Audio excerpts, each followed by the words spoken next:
जय मिथिला। प्रणाम सब गोटे के।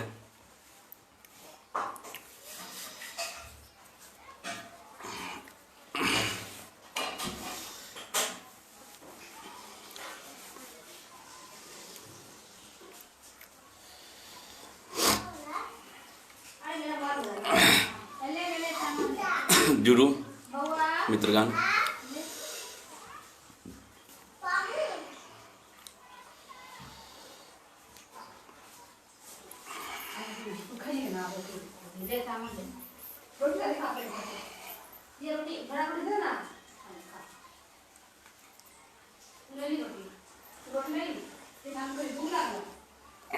जय हो राजू जी,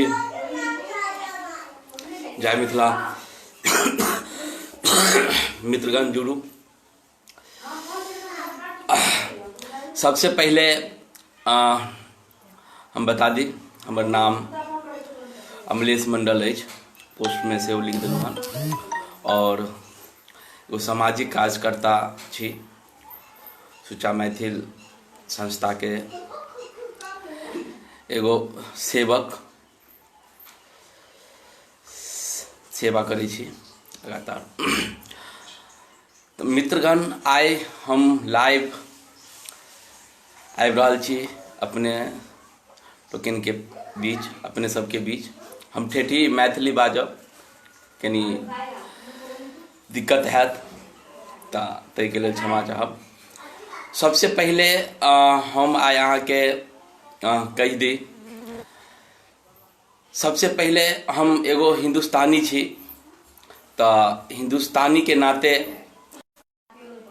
भगवती से कामना करै छी जे अहाँ सब मित्रगण सकुशल हैब और सुरक्षित हैब और भारत सरकार के नियम के पालन करैत हैब, और करहु के चाही, जरूरत भी है।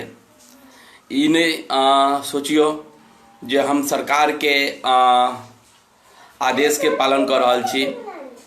ई सोचियो कि अहाँ एगो समाज, अहाँ एगो व्यक्ति छी, एगो समाज छी, अहाँ एगो अपन सामाजिक दायित्व निभा रहल छी, ई सोचियो। और एगो समाज के प्रति, अपन परिवार के प्रति एगो जिम्मेवारी निभा रहल छी। ई सोच के जे है देश के अखन मौजूदा जे हालत अछि ताहिमे सब आदमी लॉकडाउन के पालन करी। जय मिथिला। स्वागत रोहित जी। आज ठेठी गुआर छी, हम गुआर वाला भाषा बतियाब, अहाँ के बुरा नहीं लगा। जय हो महेश परदेसी भैया, प्रणाम। अरुण जी प्रणाम, स्वागत। गणेश मंडल भाई स्वागत, प्रणाम। जय मिथिला। अरुण जी जय सुच्चा मैथिल। सुच्चा मैथिल के सेनानी छी तो सुच्चे मैथिल जय। राम सागर भैया,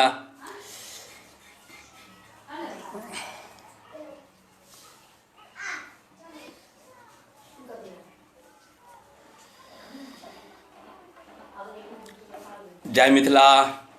रंजीत जी बहुत खुशी भऽ रहल अछि जे अपने जुड़ल छी, गाम में छी। हमरा उम्मीद अछि कि जे अहाँ गामे में छी अखन तक, तो गाम में छी, गाम में लोक सबके अपन सामाजिक दायित्व के निर्वाहन करे के लेल प्रोत्साहन करब से अहाँ से हम आशा रखै छी, उम्मीद रखै छी। हाँ अरुण जी अहाँ याद दिला देलहुँ, हम भूल गए छलहुँ। आनंद भाई जी प्रणाम। जय मिथिला, जय मैथिली। मिथिला राज लऽ के रहबै, मुरट्ठा बांधि लेने छी, सोच लिया। लेकिन समय छै, समय हेतै, समय हेतै। हाँ मुरट्ठा, अरुण जी मुरट्ठा के बात अहाँ कहलहुँ हँ, बहुत नीक। मुरट्ठा पर हमरा आइ बाजै के कुछ मन कर रहल अछि। मुरट्ठा एगो प्रेरणा कहल जाए, प्रेरणा के स्रोत छै। मुरट्ठा एगो जिम्मेवारी के एहसास कराबै छै। मुरट्ठा जे हम जै वस्त्र से मुरठा बांधे छिए ओकर उपयोगी बहुत बड़का है। और सबसे बड़का उपयोगी अखन, चाहे अहाँ N90 मास्क लऽ लिअ चाहे कुछ लऽ लिअ, सब चीज एहिके आगे फिक्का छै। ई देखियो, ई गमछा से जे है अहाँ पूरा तरीका से जे है अहाँ अपना आप के सेफ्टी कऽ सकै छी। जे जरा सा भी अंग जे है अहाँ के नहीं खुलल रहत। एहि हिसाब से अहाँ लॉकडाउन के पालन करते हुए जरूरत के सामान लैके लेल अहाँ मार्केट में जा सकै छी। बिल्कुल सेफ, 100% सेफ मानल जा सके है, 99% सेफ मानल जा सके है गमछा से। जय मिथिला राहुल जी, जय मिथिला, जय मिथिला। चल तो मुरठा, दोसर मुरठा यदि अहाँ के पास अछि, गमछा यदि अहाँ रखने छी संग में, तो बुझियो अहाँ बहुत सारे फायदा के चीज अपना संग में लऽ के घूमि रहल छी। ई अहाँ मान के चलियो, मुरठा एहन छै जे यदि अहाँ धूप में निकललो तो अहाँ एकरा खोल के यूज कऽ सकै छी, कनी धूप से बर्दाश्त कऽ सकै छी, पसीना पोछि सकै छी। जरूरत पड़ला पर अहाँ एकरा स्नान में सेहो यूज कऽ सकै छियै। अहाँ एकरा कतौ यदि एहन जरूरत पड़ि गेलै तऽ अहाँ एकरा बैठे के यूज सेहो कऽ सकै छी। एकरा अहाँ की कहै छै, बहुत सारे एहन चीज छै जे अहाँ यूज कऽ सकै छी और बहुत सेफ रहै छै। खास कऽ के यदि अहाँ बाइक से चलै छी नॉर्मलो दिन, देखियो हम 2007 से दिल्ली रहि रहल छी और दिल्ली शहर में रहते हुए महानगर में हम ई गमछा के उपयोग, बेशक हम टाइमिंग अकर छै उपयोग करे के, लेकिन अकर लगातार निरंतर हम उपयोग करैत आबि रहल छी जनरली समय में भी, कियाकि ई बहुत बड़ा उपयोगी हमरे अपने आप के बुझा रहल अछि। जेना अहाँ सब अहूँ सब सुन लिअ, समझ लिअ कि यदि अहाँ बाइक पर सवार कर रहल छी, मतलब बाइक पर घूमि रहल छी, तो अहाँ पूरा, जेना हम अखन बांधने छलू कुछ देर पहले, पूरा अच्छी तरह अहाँ अपन मुंह ढक के ऊपर से हेलमेट लगा के अहाँ यदि बाइक से जा रहल छी तो अहाँ बहुत तरह के सेफ्टी अछि। अहाँ के धूल मिट्टी नहीं आयत, अहाँ के गंदगी अहाँ के मुंह में नहीं जायत, तो और बहुत जरूरी है। और गर्मी के टाइम में अहाँ कतो भी अगर मुंह पोछि सकै छी, पसीना पोछि सकै छी। और एगो सबसे बड़ा उपयोगी छै, यदि अहाँ कोनो मेहनत के काज कर रहल छी, यदि अहाँ कोनो मेहनत के काज कर रहल छी, यदि अहाँ मुरठा बांधि लेलिए तो 99% जे है अहाँ के प्रेरणा जग जाए, या अहाँ में एगो अपने आप मतलब देवीय शक्ति कहल जाए, या अपने आप रूपी एगो जे है आदमी के हौसला बढ़ गया।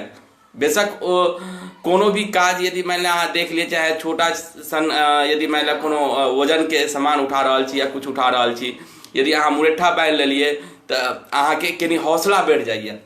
तो ये हौसला के प्रतीक है। रविंद्रा कुशवाहा भाई जी प्रणाम, जय मिथिला, बहुत सुंदर। श्रीचंद कामत जी प्रणाम, भाई जी प्रणाम। हमर सौभाग्य अछि जे अहाँ सनक भाई सब देख रहल छी लाइव। हम तो बहुत अपने आप के सीखे के कोशिश करै छी, हम कुछ समय के सार्थक बनावे के कोशिश करी।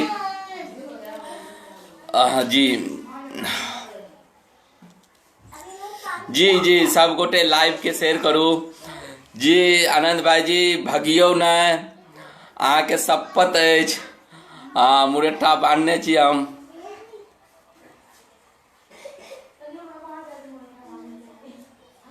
जी बानू मुरठा करू विचार, हम तो मुरठा बांधे छी सर, सदियों से मुरठा बांधे छी।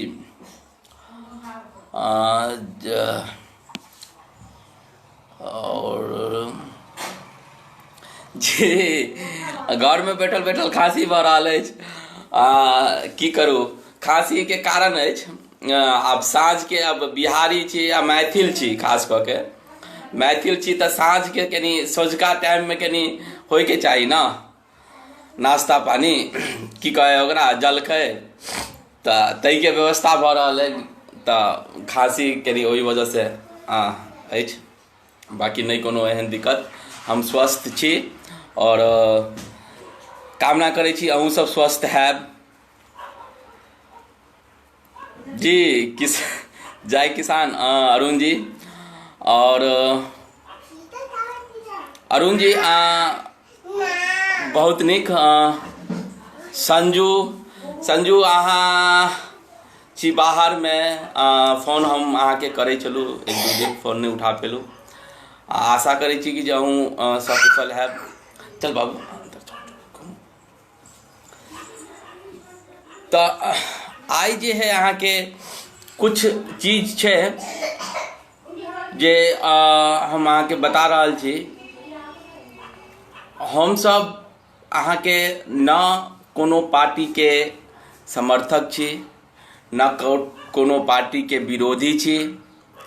हम सब मात्र और मात्र एगो सामाजिक कार्यकर्ता छी, और सामाजिक कार्यकर्ता के नाते, एगो नागरिक के नाते हमरे न अहूँ सबके जे सरकार के सही गलत निर्णय के आकलन करी, ओहि पर अपन विचार रखी, अपन मंतव्य रखी, ई अहाँ और हमर अधिकार अछि। और हम सब यदि कोनो भी सवाल उठा रहल छी या कोनो भी विचार रख रहल छी, तऽ ई विचार मात्र और मात्र एगो व्यक्ति, एगो सामाजिक कार्यकर्ता, एगो समाज के नागरिक होय के नाते, एगो हिंदुस्तान के नागरिक होय के नाते ही रख रहल छी, आ ना कि कोनो विशेष पार्टी और विशेष व्यक्ति के लके हम सब कोनो भी विचार नहीं रखै छी। कुछ घटना घट रहल छे अखन हिंदुस्तान में, मिथिला में सेहो घटल हन हाल फिलहाल में, बहुत निंदनीय अछि। एहि तरह के घटना नहीं होय के चाही, एहि तरह के घटना नहीं घटे के चाही। लॉकडाउन भ गेले, लॉकडाउन होय से पहले सरकार के विचार करे के चाही, विचार नहीं कल के लॉकडाउन भ गेले। दोबारा लॉकडाउन भेला के बाद बहुत सारे मैसेज सेहो सरकार के पास गैल हेतै। दिल्ली सनक महानगर में, राजधानी में, अरुण जी जय ललन जी जय मिथिला, बहुत नीक बनल रहू। बहुत महत्वपूर्ण जानकारी सब दै के कोशिश करब और हंसी मजाक सेहो करायब। और अखन तो हंसी मजाक के माहौल है। कोरोना के टाइम में सब आदमी घर में बैठल छी, भौजी सब से सेवा करा रहल छी, तो अब ऐसे नीक और की भ सकै छै। जय दीना भद्री अरुण जी। तो ने बीच में छूट जाइए तो कहीं हम भूलो सकै छी, हम विद्वान तो छी नहीं कि जे हमरा बहुत बेसी वो रखने रहब दिमाग में। तै द्वारे हम कोनो बात यदि शुरू करै छी तो ओकरा कंटिन्यू कहिए कि हम अहाँ सबसे फिर बतियाब, बीच में बतियाल करब। तो हाँ, सरकार तै के बाद जे है बहुत सारे भले सामाजिक गतिविधि, बहुत सारे लेबर अहाँ के की छै रोड पर उतरले, ई सब दुर्भाग्य के बात छै। और हम ई कखनो नहीं मान सकै छी, कखनो नहीं मान सकै छी जे 100% के 100% आदमी के पास 2 दिन 4 दिन के लेल राशन पानी नहीं हेतै घर में, या व्यवस्था नहीं कर सके। हाँ, तखन ई छै कि कुछ पेशेंट लोग छे जे 1 दिन के भी व्यवस्था नहीं रहे है, नहीं छे ओकरा अवेलेबल। ई चीज के नहीं नकारल जा सकै छै। और जहाँ तक यदि हम सब जब एहि तरह के छोट सिन व्यक्ति एक सोच सकै छी, तो हम आशा करै छियै, आशा रखै छी जे सरकार तक से वो बात पहुँचैत हेतै, सरकार तक बात पहुँचैत हेतै। सरकार के पास बहुत सारे जिम्मेवारी रहे हैं, बहुत सारे बात रहे हैं, अपना हिसाब से करे है, बहुत सारे स्पॉट रहल हमरा सबके की छै। लेकिन तैयो हमसब अपन निरंतर अपन विचार तऽ रखते रहै छी। हाँ, कुछ पेशेंट आदमी के दिक्कत हेतै, हम मानै छी। ओई कुछ पेशेंट आदमी के दिक्कत के देखते हुए सरकार के फैसला करे के चाहिए, नहीं कलकै, चलू ठीक छै, उ सरकार के मैटर छै। ताहिके बाद दोबारा लॉकडाउन सेहो भेलै, तहूमे नहीं विचार कयल गेलै। वो सरकार चलू कुछ न कुछ सोचे के केने हेतै, कियाकि बहुत सारे मैसेज सरकार के पास गए हेतै। ताहिके बावजूद भी यदि मान लिया नहीं सोचलकै तऽ कतौ न कतौ कुछ न कुछ टेक्निकल फॉल्ट हेतै, मान सकै छी बात के। ताहिके बावजूद आदमी जे है अहाँ के जे देख रहल छियै, हम सरकार के फैसला के बिल्कुल समर्थन में छी। सरकार के कतौ न कतौ मजबूरी हेतै, लेकिन हम ई चीज नहीं मान रहल छी जे सरकार के ही आदमी, रसूखदार आदमी, जकरा अहाँ के कतौ कोनो दिक्कत नहीं भऽ सकै छै, आराम से रह सकै छै, आराम से व्यवस्था कऽ सकै छै, ओई आदमी सबके जे हालत देख रहल छी, ओई आदमी सबके जे लॉकडाउन में देख रहल छियै जे नया नया परमिशन बना करके लोग जे है कोटा से आबि रहल छै, के छै हरिद्वार से के छै गुजरात जा रहल छै, मतलब आन आन शहर में जा रहल छै लोग, व्यवस्था कर रहल है। और कतौ न कतौ सरकार से जुड़ल तत्व ही कर रहल छै व्यवस्था। तऽ ई बहुत निंदनीय अछि, कियाकि जखन हम 5 पेशेंट आदमी के कुर्बानी दै के लेल तैयार भऽ गेल छियै, जे भाई लेबर क्लास के 10 पेशेंट आदमी भूखे मरि सके है, या 5 पेशेंट या 2 पेशेंट, 5 पेशेंट आदमी यदि अहाँ भूखे मारे के लेल तैयार भऽ गेलियै सरकार, तऽ तखन अहाँ के इहो चीज देखबाके चाही जे यदि मान लिया रसूखदार में यदि 2 पेशेंट आदमी के यदि कतौ परेशानी भी है, तो परेशानी झेलऽ पड़तै। जखन मजदूर परेशानी झेलते, मजदूर अपन कुर्बानी देते, तऽ खास आदमी के भी कुर्बानी दिए के फर्ज छै।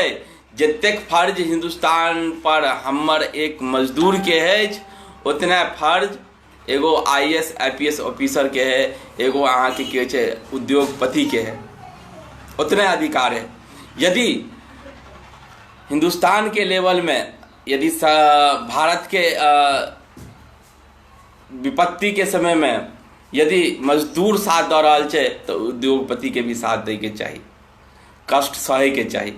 ई सब चीज छै, चलू ई सब चीज बात हेतै, अखन ई माहौल नहीं छै, ठीक छै। लेकिन हम एहि बात रखै के मात्र और मात्र एकेगो उद्देश्य ई अछि जे यदि अहाँ हम मजदूर टाइप के लोग यदि देखा देखी में यदि कोनो गलत निर्णय लऽ रहल छी, तऽ ई अहाँ के लेल घातक अछि, ई अहाँ के जान के लेल जानी दुश्मन भऽ सकैया। तैं दुआरे देखा देखी नहीं करी, ना लॉकडाउन के पूरा पालन करी, घर में रही। 1 महीना कोनो बात नहीं है, 1 महीना आई पूरा 1 महीना भऽ गेलै लॉकडाउन के, और हम अहाँ के बता दी कि हमरा अहाँ के 1 महीना 8 दिन भऽ गेल हैत, कियाकि हम होली के बिहान भऽ के 1 दिना निकलल छी मात्र, ओई के बाद हम घर से नहीं निकलली। तो तै दुआरे सुना सुनाई नहीं करी, सरकार की कर रहल है, के की कर रहल है, के MP कतऽ से अपना बच्चा के आनि रहल है, की कर रहल है, ई सब चीज के सोचे के समय पहले छले, सरकार के छले। लेकिन कतौ न कतौ एहि चीज के नहीं सोचल गेलै, विफल रहलै। कारण जे भी कुछ भेल होय, कुछ न कुछ कारण जरूर हेतै। लेकिन आब जे माहौल बनि रहल अछि, अखन जे स्थिति अछि, ई स्थिति बहुत ही खतरनाक, बहुत ही नाजुक स्थिति अछि। एहन स्थिति में हमरा सबके बिल्कुल संयम बरत के रहे के चाहिए, ककरो बात पर नहीं आबाक चाहिए, ककरो सुनी सुनाई पर नहीं आबाक चाहिए। घर से निकले के बिल्कुल 100% प्रयास करी जे घर से नहीं निकली, घर से नहीं निकलबै, सुरक्षित रहब, अपने सुरक्षित रहबै, परिवार के सुरक्षित रखबै, परिवार के सुरक्षित रखबै, समाज के सुरक्षित रखबै। ई हमरा सबके कर्तव्य अछि। जय मिथिला लव किशन जी, स्टार बाबू की जय हो। तऽ ई छल अहाँके हमर निवेदन, और प्रतिक्रिया चलैत रहते। कुछ घटना लॉकडाउन में भी हमरा सामने में आयल हन। कुछ दिन पहले हम एगो सीतामढ़ी के घटना देखली हन। ई सब घटना नहीं हेबाक चाही। ई सब बहुत दयनीय घटना अछि, निंदनीय घटना अछि। कोनो एगो जाति के टारगेट कऽ के या कोनो एगो वर्ग के टारगेट कऽ के किनको जे है किनको बात के दबायल नहीं जा सकै छै। जे हिसाब से सीतामढ़ी में एगो कांड अहाँ के सामने आबि रहल अछि जे बहुत निंदनीय अछि। यदि कोई प्रेम प्रसंग कऽ रहल अछि, ठीक है, यदि कोई आदमी 2 महीना तक रहि रहल छै किनको संगे, तऽ स्वाभाविक छै कि मर्जी के हिसाब से ही आयल हेतै। लेकिन ओहि मर्जी के अहाँ सत्ता के पावर में, अहाँ पहुँच के पावर में अपन ओहि चीज के दबा करके अहाँ कोनो एगो निर्दोष के हत्या, मतलब हत्ये कहल जाए, एगो अहाँ कहै छै जिंदगी से अहाँ दो दिया। और जे आदमी एहि के आवाज उठा रहल छै तकरो पर अहाँ की कहै छै कानूनी कार्रवाई कऽ के ओकरो अहाँ की कहै छै आवाज के दबाबै के कोशिश कऽ रहल छै। तऽ ई सब घटना नहीं हेबाक चाही समाज में। हम समाज से हाथ जोड़ के निवेदन करै छी, हाथ जोड़ के कतौ कोनो गलती भऽ रहल छै तऽ सामाजिक स्तर पर ओहि गलती के निवारण छै। एहन आइ तक कोनो गलती नहीं बनलै हन जकर समाधान नहीं छै दुनिया में। यदि अहाँ कोनो गलती कर रहल छियै, याद रखब हरदम मित्रगण, जिंदगी में यदि अहाँ कोनो गलती कर रहल छियै, केहनो से केहनो गलती कर रहल छियै, ओहि गलती के समाधान छै। तो ओहि समाधान के खोजे के कोशिश करबाके चाही, ओहि परिवर्तन करबाके चाही, ओहि चीज के परिवर्तन करबाके चाही। ओहि मानसिकता के बदलाव केना होय, ओ मानसिकता केना बदले, तै पर विचार होयके चाही, तै पर जोर दैके चाही, आ न कि ओहि के विपरीत अहाँ अपन रसूखदार भूमिका निभाबैके चाही। ई बहुत निंदनीय अछि, नहीं हेबाक चाही। हाँ अच्छा अरुण जी, रोहित बाबू के एहि बेर पार लगेबै कि नहीं लगेबै? हमरा चिंता रहैया रोहिते जी ला। अखन लॉकडाउन के स्थिति में सब आदमी घर में रहै छथि, रोहित जी सेहो घरे में रहै छथि, लेकिन उनका बड़ा अफसोच होइत हेतनि। तो हमरा अहाँ के आत्मा जे है, चल आत्मा हमरा नहीं मानैत रहैया कि हमर कोई मित्र कष्ट में रहत और हम सब सुख भोगैत रहू। अहूँ सुख खूब भोजै छी, खूब तरुआ तर के खाइ छी, खाइत रहू। अखन तो अहीं सबके समय में अखन एगो और अहाँ के कहै छै ट्रेड चलि गेलै हन मैथिल में, खास कऽ के मैथिलानी में, जे घर पर रहै छी तऽ कनी कुछ हुआ दियौ ना। तऽ ताहिमे अरुण जी सबसे आगे रहै छथि, हमसब तऽ कनी पीछे रहै छी। हमरा सबके तऽ बनाबू नहीं आबैया, करू नहीं आबैया।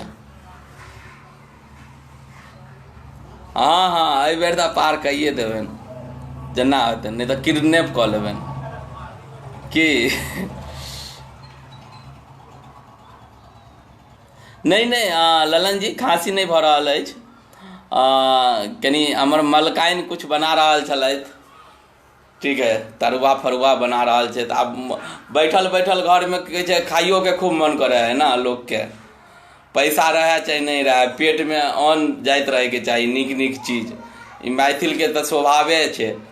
अहाँ के पैसा रहे चाहे नहीं रहे, घर में कुछ रहे चाहे नहीं रहे, पेट पूजा होय के चाहिए। नहीं नहीं अरुण जी, नव कमेटी अवतार करना यो, अहाँ से कम में। नमस्ते राकेश जी नमस्ते। जय दीना भद्दी। हाँ कुछ कमेंट आयल छल, लेकिन हम बात में लागल छलू तै दुआरे नहीं देख पाबि रहल छलू। जय सलेश।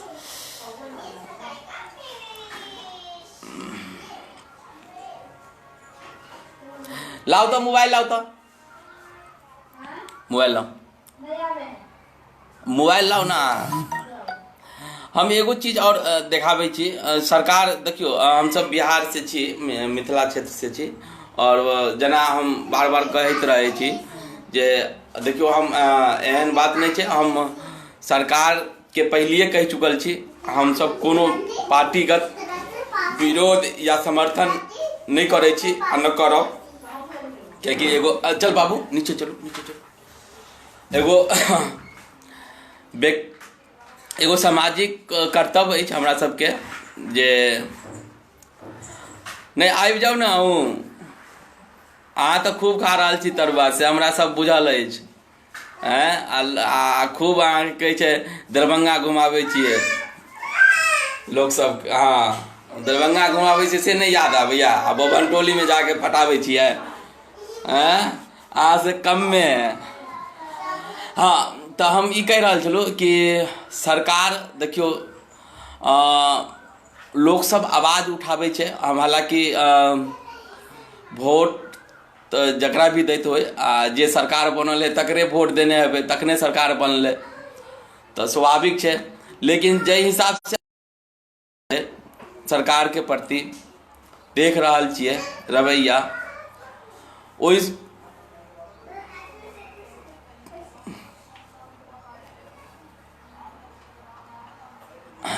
तो ओहि हिसाब से जे है अहाँ के सरकार घोषणा तो बहुत करे है, लेकिन घोषणा यदि कर रहल छै, यदि अहाँ ओहि चीज के बारीकी से देखबै तो कतौ न कतौ अहाँ के ई बुझायत कि नहीं, अहाँ के की कहै छै सरकार जरूर विफल छै, और आम नागरिक आम जनता जकरा सहयोग के जरूरत छै ओकरा सहयोग नहीं भ रहल छै। हम अहाँ के एगो एग्जाम्पल बता दै छी। अखन फिलहाल अखुनका जे एहि महामारी के समय में बिहार सरकार एक तो अपन नागरिक के सुरक्षा दै में बिल्कुल हाथ खड़ा कऽ देलकै कि जे हम अहाँ के नहीं आनि सकै छी, जे जतऽ छी ओहिठाम रहू, लॉकडाउन के पालन करू। भारत सरकार के आदेश के हवाला देला। ठीक है, अहाँ के बात अखन ऊपर अछि।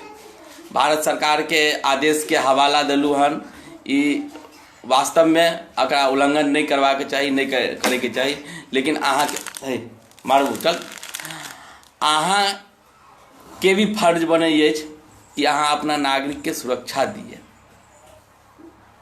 लेकिन अहाँ सुरक्षा दै में सक्षम नहीं छिए। ई करीब करीब सबके बुझल छै जे केनको जिनका पास ज्ञान हेतै न, हमसब तो अज्ञानी छी, तो बुझि रहल छै कि जे अहाँ विफल छिए। ओहिके बाद अहाँ घोषणा करिए कि हम प्रवासी मजदूर के 1000 रुपया देबै।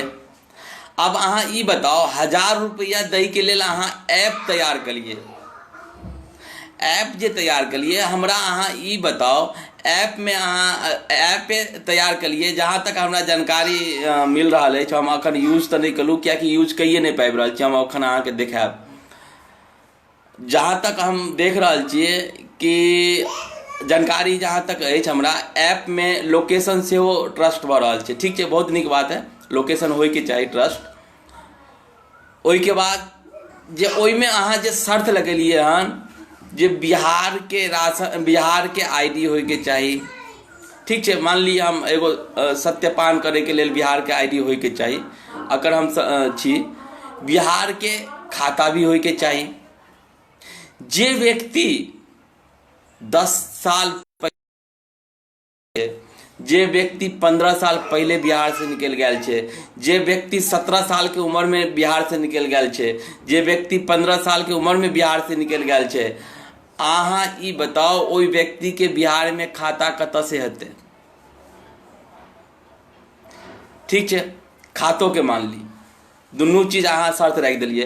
ताहिके बाद अहाँ ई बताओ, सरकार के एतेक तक नहीं बुझल है कि मजदूर टाइप के आदमी जे 300-400 रुपया रोज कमाए वाला है, जे अहाँ के कहे छे पहला दूसरा क्लास में भी नहीं गेले हन, वो व्यक्ति अहाँ के एंड्रॉयड फोन पर ऐप डाउनलोड करना करते, ककरा से करेते? अखन लॉकडाउन के स्थिति में है, कोई ककरो सहयोग नहीं करे ला तैयार छे, मतलब एहि तरह के, मतलब नहीं जाने अनजाने वाला, जे जान पहचान ही करे है, जे अनजान व्यक्ति ककरो कोई सहयोग नहीं करे है कोरोना के दहशत में। हो के चाहिए एहि हिसाब से। भास्कर झा जी प्रणाम सर। तो वो ऐप अहाँ बनेलिए, ऐप कितने आदमी यूज कऽ पेते? नहीं कऽ पेते। अहाँ के लोकेशन ठीक है, लोकेशन के 4-5 किलोमीटर के दायरा में यदि रहते रहे, जना कि मान ला अखन कुछ व्यक्ति एगो सेल्फी वाला भी ओहिमे अहाँके पंगा छे, जे सेल्फी आदमी केना करते। चलू ठीक है, ये सब है, लेकिन अहाँके इंटरनेट वाला सिस्टम रखे के चाहिए, जे अहाँके वेबसाइट पर डाले के चाहिए। चलो ठीक है, वो नहीं डालो, हम ऐपो के लेल अहाँके कहै छी तैयार छी। आइ हम 4 दिन से अहाँके हम देखा रहा छी, हम 4 दिन से अहाँके ऐप डाउनलोड करे के कोशिश कर रहा छियै, लेकिन डाउनलोड नहीं भऽ रहल अछि 4 दिन से। अब हमरा नहीं भऽ रहल अछि तऽ बाकियो लोग के नहीं होइत हेतै, कुछ लोग के मिललन हन, हम एहि चीज से नहीं नकारै छी।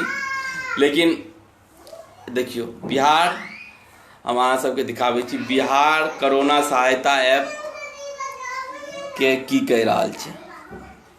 शायद एहिमे दिखाई दैत हैत, नहीं दैत हैत। हम जे है एकरा जे है आई पोस्ट पर हम लगाएब, स्क्रीनशॉट लै छी। शायद तो नहीं देखा रहा है, बुझाइए नहीं देखाइत है। चलू ठीक है,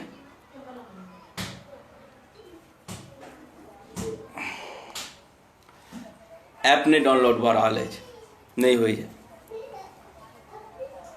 कहाँ से भरबै? पहली बात तो हमरा आर के अछि नहीं जी। यदि डाउनलोड भऽ जाए तो खुजत नहीं, कखनो कहत कि कहै छै अहाँके नेटवर्क नहीं अछि, तो कखनो कहत अहाँके की कहै छै ई कहै छै सेशन एक्सपायर भऽ गेल हन। बहुत सारे है। यदि 100 आदमी प्रयास करते तो हम अहाँके कहि रहल छी, 100 आदमी यदि लगातार प्रयास करते तो ओकरा 2 आदमी के भऽ सकैए, 2% आदमी के होइत हेतै। तो ई सब चीज छै, बहुत बड़ा विडम्बना छै सरकार के। ठीक है, हमरा सबके एहि चीज के सोचे के चाहिए। एक नागरिक के अहाँके कहै छै समझे के चाहिए कि हमर की कर्तव्य अछि। सरकार यदि अहाँके नहीं कुछ कऽ रहल अछि तऽ अहाँ अपनो तरफ से जिम्मेवारी निवाहन करियो और कोशिश करियो जे लोक में जागरूकता फैले। लोक में बहुत लोग परेशान हो लगे छे। अभी अहाँके की भेल छलै, हम अहाँके हाल फिलहाल में कहि रहल छी। एहिठाम हमरा 2-3 दिन पहले 3 महीना के टेम्पोररी राशन कार्ड मतलब बनि रहल छै। हुजूम के हुजूम आदमी अहाँके कहै छै इकट्ठा भऽ गेलै। हमर अड़ोसी पड़ोसी हमरा कहलक कि जे अहाँ नहीं गेलिए। हम कहलिए भाई एक काम करो, गहूँम अहाँके दैत मानि लिअ, ठीक छै सहयोग देते, लेकिन ओतऽ जा करके अहाँ कहै छै सैकड़ा के संख्या में भीड़ लगा रहल छियै, कोनो सोशल डिस्टेंसिंग नहीं। यदि भगवान नहीं चाहे, ऊपर वाला नहीं चाहे, यदि ओहिमे कोनो संक्रमित व्यक्ति के संपर्क में यदि अहाँ आबि गेलिए तो अहाँ 3 महीना के राशन लऽ के की करबै? 3 महीना के राशन लऽ के की करबै? कोनो फायदा। सरकारी चीज के उपयोग करू, उपयोग करबहु के चाहिए। लेकिन अपन ख्याल रखते हुए, अपन सेफ्टी रखते हुए और दूसरों के जागरूक करी, जागरूकता के अभाव है। तो हम अहाँ के सुच्चा मैथिल कनी कॉमेडी वाला सेशन से हुआ दियो। हाँ, कॉमेडी वाला सेशन बिल्कुले है। तो यो भौजी के फोन आयल छल हमरा पास, अरुण जी अहाँ नहीं चलिए, शायद सब्जी उब्जी आने लगे चलिए तखन। हाँ, बहुत परेशान करे छिए लॉकडाउन में। तो ये सब बात ठीक नहीं है। छोट भाई सब के पास कंप्लेन एहि तरह के आयत तो फिर ई ठीक बात नहीं। हम मुरट्ठा बांधने छी से सोच लिया।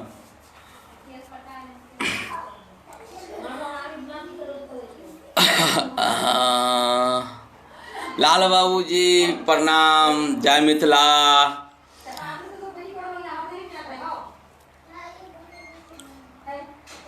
गाम में छी, गाम में कनी ख्याल रखू, कियाकि गाम के लोग सब अखनो जे है अहाँ के जागरूक नहीं है, नहीं समझे के लेल तैयार भ रहल छै। अखन गाँव में नहीं आयल छै, अखन गाँव में नहीं आयल छै। हम आई दिने में माँ से बात केने चलिए तो कहै छलै नहीं अखन गाँव घर में नहीं आयल छै, गाँव घर में आदमी चल रहा है, घूम रहा है। हम अहाँ के बता दी ये कोरोना के आबे के लेल बहुत बेसी समय रह दो ना, में कविता पाठ करबे तो कविता है।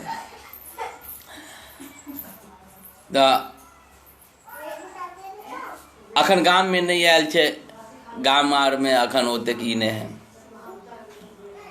तो अभी कह रहल छी भैया, हाथ जोड़ के निवेदन करे छी, प्रणाम करे छी। गाम में आबे में टाइम नहीं लगत, आबि गेल अछि और कतेक भयंकर तरीका से बढ़ते तकर कोनो अंदाजा नहीं लगायल जा सके है। तै द्वारे भगवती के नाम लिया, ईश्वर के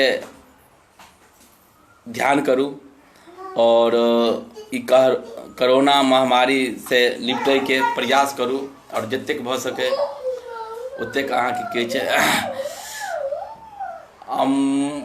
अमोल चौधरी जी, अमोल भैया जय हो जय हो। अहाँ बहुत देर के बाद अहाँ के देखलू हन, अहाँ खूब लाइक कर रहल छी। दीपक खाजी से जुड़ल छै, देख रहल छै, बहुत बहुत सुंदर, प्रणाम भाईजी। तो तै दुआरे लापरवाही बिल्कुल नहीं, लापरवाही कतौ से नहीं करी से निवेदन। और बहुत न्यूज देखी, क्योंकि न्यूज से बहुत सारे जे किट जे भेज रहा है चाइना, दोसरो देश में, अपनो देश में भेजल छै। वो किट अहाँ के 3rd क्लास के किट है। किट के ऊपर से हो अहाँ के छै सवाल उठले हन और ये बहुत दुखद है। और एहि तरह से यदि मान लिया किट फैल हुआ लगले तो ये कोरोना महामारी बन जेते, बने गेल छै और एकरा रोकनाइ बड़ा मुश्किल है।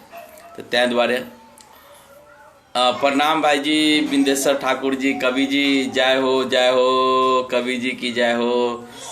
बहुत बहुत धन्यवाद, आभार जे अपने लाइव में एलू हन। हम सब तो सेवक छी, अहाँ सबके छोट भाई छी। कोशिश करे छी जे अहाँ सबके कनी हंसा दी कखनो कखनो और कनी कुछ गंभीर चर्चा सेहो कऽ ली। लोग सबके जे है की पता ऊपर वाला के कृपा से हमरा बात से कोई आदमी के यदि मान लिया प्रेरणा जग जाए, हम ईश्वर से हम धन्य भ जाब जे हमर बात से प्रेरणा किनको मिलल हन। कथी के लेल बिजली बिल भरबे यो अरुण जी? जय मिथिला, बजरंगबली की जय हो। आए कमेटी भ रहा है, हंसी मजाक के दौर चल रहा है, बुरा नहीं माना। स्वागत है अहाँ के। कुछ गंभीर चर्चा से हो गए हन पीछे, पता नहीं बहुत लेट अलू हन। कुछ गंभीर चर्चा आज सुन ले बादों में।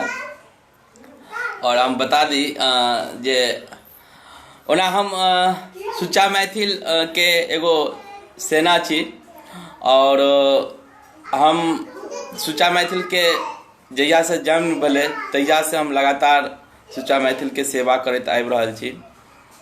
और एक सेवक के नाते हमरा पास बहुत रास जानकारी अछि। हम अहाँके अपना पोस्ट में लिखने चलू और हम फिर दोबारा कहियो रहल छी, यदि किनको मन में कोई तरह के संस्थागत प्रश्न यदि हुए तो बेहिचक पूछ सकै छी। हम कोशिश करब जे अपने के प्रश्न के हम उत्तर दऽ सकी, दै के कोशिश करब। मुरेठा पर बहुत बड़ा संघर्ष चल रहे और नहीं होय के चाही, कियाकि मुरेठा तो हमर शान अछि। यदि पाग हमर पहचान अछि तो मुरेठा हमर शान अछि। एहि चीज के शान करबाके चाही। और हम मैथिल छी तो हमरा गुमान करे के चाही, ठीक छै। कियाकि हम जे देखैत आबि रहल छी हम उएह कहब। अहाँ चाहे हमरा लाठी हाथे बजवा लिया, हम नहीं बाजब, हम नहीं तैयार हैब, हम नहीं बाजब। क्या जे चीज़ हम नहीं देखलू हन ओई चीज़ के हम नहीं कहब, जे हम नहीं सुनलू हन ओई चीज़ के हम सुनी सुनाई बात के हम नहीं कहब। हम जे देखैत एलू हन, हम जे अपना देखियो सबसे बड़ा हितैषी, सबसे प्रथम हितैषी जे है पिता होए है। कोनो भी व्यक्ति के सबसे बड़ा हितैषी और सबसे बड़ा प्रेरक व्यक्ति के पिता होए है। और जे पिता के हर समय यह कोशिश रहे छे जे जानकारी मतलब सटीक जानकारी यानी कि शुद्ध जानकारी हम अपन बच्चा के दी, जैसे हमर बच्चा आगे के छे आगे कामयाब हुए तो हम अपन सुनी सुनाई बात जे हम देखत आबि रहल छी, जे हम देखलू हन आज तक, हम वही चीज के बात करब। A.K. यादव जी जय मिथिला। अमोल चौधरी जी मुरेठा हमर शान अछि, पाग हमर पहचान। जी बिल्कुल, हम तो कहि रहल छी मुरेठा हमर शान अछि। यदि पाग हमर पहचान अछि तो मुरेठा हमर शान अछि। और हम अहाँके तो कहिए दी जा, हम पाग तो हम 2011 से बुझा लगलू हन, 2012 से, जहिया से हम फेसबुक चलबै छी। नहीं तो हम नहीं बुझे छलू। किया नहीं बुझे छलू से बुद्धिजीवी लोग सब बुझैत कि जो हम किया नहीं बुझे छली। हम जखन नहीं बुझ रहल छली तो हम पूरा गारंटी के साथ कह रहल छी कि हमरा सनक 90% आदमी नहीं बुझे थे। तो आउ बहुत रास गपशप भेले, बहुत समय अहाँ सबके लऽ रहल छी। हंसी मजाक तो कुछ कहिए नहीं रहल छी, खाली ओ एनाहिते लऽ रहल छी। अखन एगो अहाँ कहै छै बहुत नीक मैथिलानी सबके सबसे बड़का काज जे है अखन अहाँ के कहै छै कि भोरे भोरे उठ के सबसे पहले नहाओ खाओ, कखन नहीं हेतै कखन खेतै तो फुर्सत हो जाए। सबसे ज्यादा यदि परेशानी किनको भले हन लॉकडाउन में, सबसे ज्यादा किनको परेशानी यदि लॉकडाउन में भले हन तो उ भले हन अरुण जी के भाभी के, मतलब अरुण जी के कनिया के, हमर भाभी के। तो कनिया सबके बेसी परेशानी भले हन लॉकडाउन में, कियाकि हुनका सबके तो काज तो उतने छे जते सब दिना रहले हन। काज में कोनो कमी नहीं भेले हन, काज में मतलब कोनो बढ़ले मतलब कमी नहीं भेले हन, बढ़े गेले हन, बढ़बो नहीं करले हन। यदि कुछ कमी भेले हन तो कुछ बढ़ले हन। मात्र कमी ई भेले हन किनको घर में जे है अहाँ के, किनको घर में जे है कपड़ा धुए के टेंशन खत्म। अखन 1 महीना में अहाँ एगो कपड़ा पहन के, गंजी और हाफ पैंट पहन के अहाँ 1 महीना घर में रह गलिए तो बड़की बात है ना। तो अहाँ के तो कुछ कर ही नहीं पड़े है। दोसर सिर्फ और सिर्फ एके गो टेंशन रहल कि जे कखन नहेथिन और कखन खेथिन, बस ओई के अलावा और कोनो नहीं। तो सबसे ज़्यादा परेशानी उनके, क्या कि ओना तो उनका सबके ई छलन कि जे भाई 9 बजते बजते सबटा काम खत्म, मतलब आधा 90% काम खत्म, 10% काम रह गए 10, 11, 12 बजे तक काम खत्म, ओई के बाद फ्री। बच्चों सब नहीं घर में। अखन तो ये कि जब बच्चों सब घरे में, ओने से ऊ कहलक मम्मी, ओने से ऊ कहलक पप्पा, ओने से ऊ कहलक मम्मी। तो सबसे बड़का परेशानी तो अखन मैथिलानी के लेल भऽ गेलै हन। जे हम कहि रहल छी हमर बात मानू, एगो छोट भाई के निवेदन मानू। यदि अहाँके सुरक्षित रहै के अछि घर में तो देख लिया, जे भौजी कहि रहल छथि से करू, नहीं तो अखन माथा गरम भऽ गेल छनि घर में सब आदमी के। हम ओरियाल छी, हम अपन सावधानी पहले से कऽ लै छी महाराज। हम सावधानी केने छी कि मुरेठा बांधने छी, मुरेठा के बात बुझे छी, मुरेठा बांध लेलहुँ तो ओनाहितो कनी डर गेल, कियाकि मुरेठा आदमी जखन मतलब ज़्यादा ई में पिकअप में रहल तखने मुरेठा बांधे ई मिथिला के चीज छिए।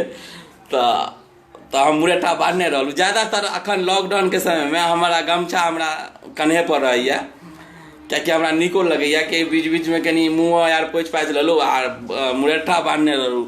देखै छियै बाल, छोटका बाल कऽ लेने छी, कटवा लेने छी। एहिठाम पड़ोसी में एगो कहलिए कि जे भैया कनी बाल काटि दे हमरा, कियाकि हम आइ काल्हि जुल्फी उल्फी नहीं बनेबऽ, मुरेठे बनबऽ। आ मुरेठे बांधने हम गेल छलिए। तो एहिठाम हम भरि दिना छत पर रहै छी, मुरेठा घर से बाहर नहीं निकलै छी महाराज। घर से बाहर निकलब हमरा किछु मारि खाय के ललक हा, घर से बाहर नहीं निकलै छी। एहिठाम जे सब्जी अहाँके कहै छै हमरा बाजार में नहीं मिलै छल, उ सब्जी आब हमरा घरे पर आबि जाइए। मिथिला राज पर कुछ विचार दियो, नहीं समय हेतै तो देबै, बिल्कुल देबै यो अमोल जी। मिथिला हमरा तो दिल कन कन में बसैया। मिथिलावासी छी, हम मैथिल छी, केना नहीं देबै विचार। समय पर देबै विचार जरूर।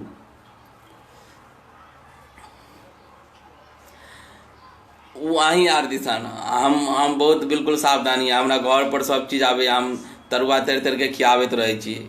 अहाँ नहीं थोड़ी ना हम कहै छी मारि खाइ छी। मारि खाय के हमरा पास बचे के साधन अछि। हम बुधियार छी कि अहाँ नहीं तो बुड़बक थोड़ी ना छी महाराज। हाँ, बुधियारी करै छी हम, पहलिए से सब चीज तैयार कऽ के रखै छी जे भाई कही नहीं पड़े। तो अखन तो एहन माहौल भऽ गेल छै कि जे अहाँके कहै छै हमरा आरके ओहिठाम सब्जी नहीं आबै छलै। अहाँ तो देखने छियै अरुण जी कतऽ केहन जगह पर रहि रहल छी, बिल्कुल ग्रामीण एरिया नहीं छै। एने अहाँके कहै छै सब्जी उब्जी लै लए नहीं आबै छै। शाम के टाइम में जे आदमी लोग सब अहाँके कहै छै भीड़ लगा देलक, 10-20 आदमी एक जगह बैठ के गपशप होइत रहल। हम छत पर बैठल रहल, एगो दूगो पड़ोसी हमरा कहै छै कमेंटो करैत रहल बीच बीच में जे देखिएगा भैया वो कहीं आपको पकड़ ना ले। तो ये सब चीज़ है। तो तैं दुआरे सुरक्षित रहू, छत पर रहू, मुरेठा बांध के रहू। आ छते पर रही छी, छत पर से खूब नज़ारा देखते रही छी सौंसे दुनिया के। आ स्वच्छ वातावरण अछि अखन। लाल बाबू जी की लिखै छी यौ? अहाँ नहीं लिखू ना, अहाँ के शोभा नहीं दैया। बहूजी सब चाहती तो अहीं लॉकडाउन के दौर में सुत के गेलती तो पतिदेव के हाथ पैर दावा के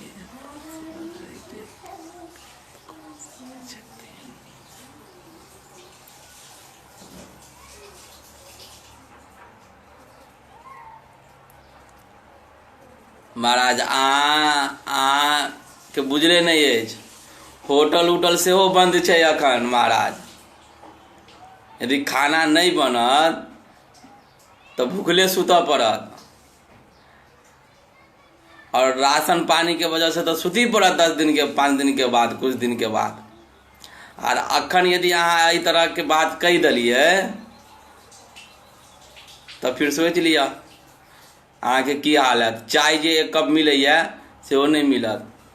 अहाँ के अखन नहीं बुझल अछि, कनी इंश्योरेंस वाला सबसे पूछ लियौन, अरुण जी से पूछियौन, और के सब छै। हमर एगो बड़का भैया तो एबे नहीं करला हन आइ, राम सागर भैया छथि, हुनका से पूछ लियौन, या अमोल जी छथिन, पूछियौन ना अमोल जी से। हमर राम नरेश भैया जी एबे नहीं करला हन, बजरंग भैया जी छथि, हिनका से पूछ लियौन। ओना हमरा बुझाइया सब आदमी, हमर बात बुझाइया सब आदमी के नहीं नीक लगलै हन कि। ललन जी छै, पूछ लियौन। से नहीं पूछब, रोहित जी के जानकारी नहीं हेतन। हम बुझाइए शायद बोर हुआ लगल है वहाँ सब। हम तो पहलिए कहलूँ कि खाली गप सप हेतै, हमरा पास कोनो हम विद्वान तो छी नहीं कि हम अहाँ सबके सीख देब। भाई भैयारी छी, सब आदमी गप सप करब, यह है और की हेतै। नहीं हमरा तो बुझा रहा है अरुण जी हम कुछ उल्टा सीधा बाजि देलू, हम लोग सबके अहाँ कहे नहीं नीक लगलै, भाग गेला। हम अहाँ के जानकारी एगो दऽ दी, हमरा से कोई आदमी प्रश्न नहीं कला, हम संस्थागत बात रखे के लेल कहने चलू। जखन प्रश्न नहीं कला तो हम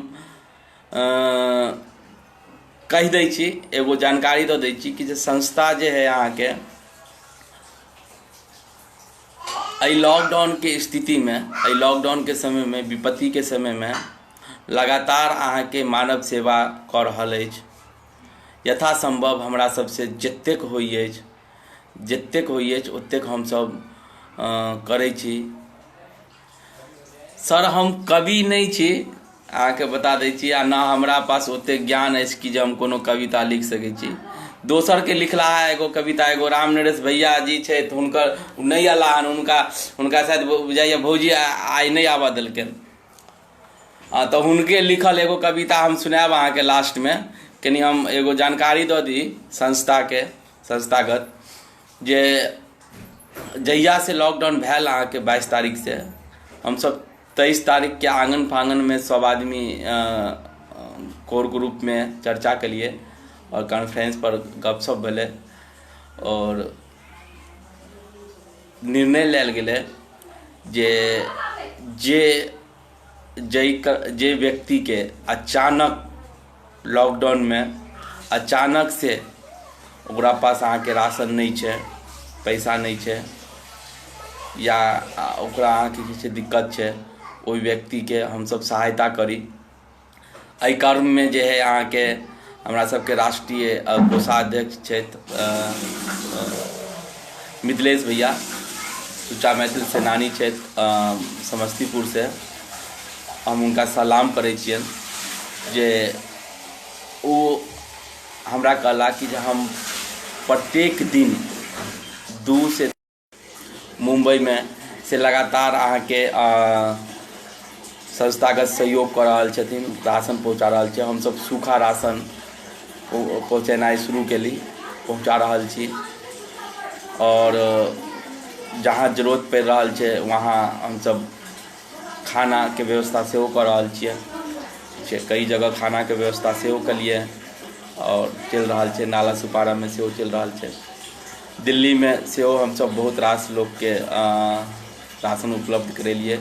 नोएडा में सेहो, नोएडा के हम हाल बता रहल छी जे बहुत स्थिति खराब चले, बेचारा छोट छोट बच्चा चले, लेकिन 2 दिन से खाना नहीं बनल चले।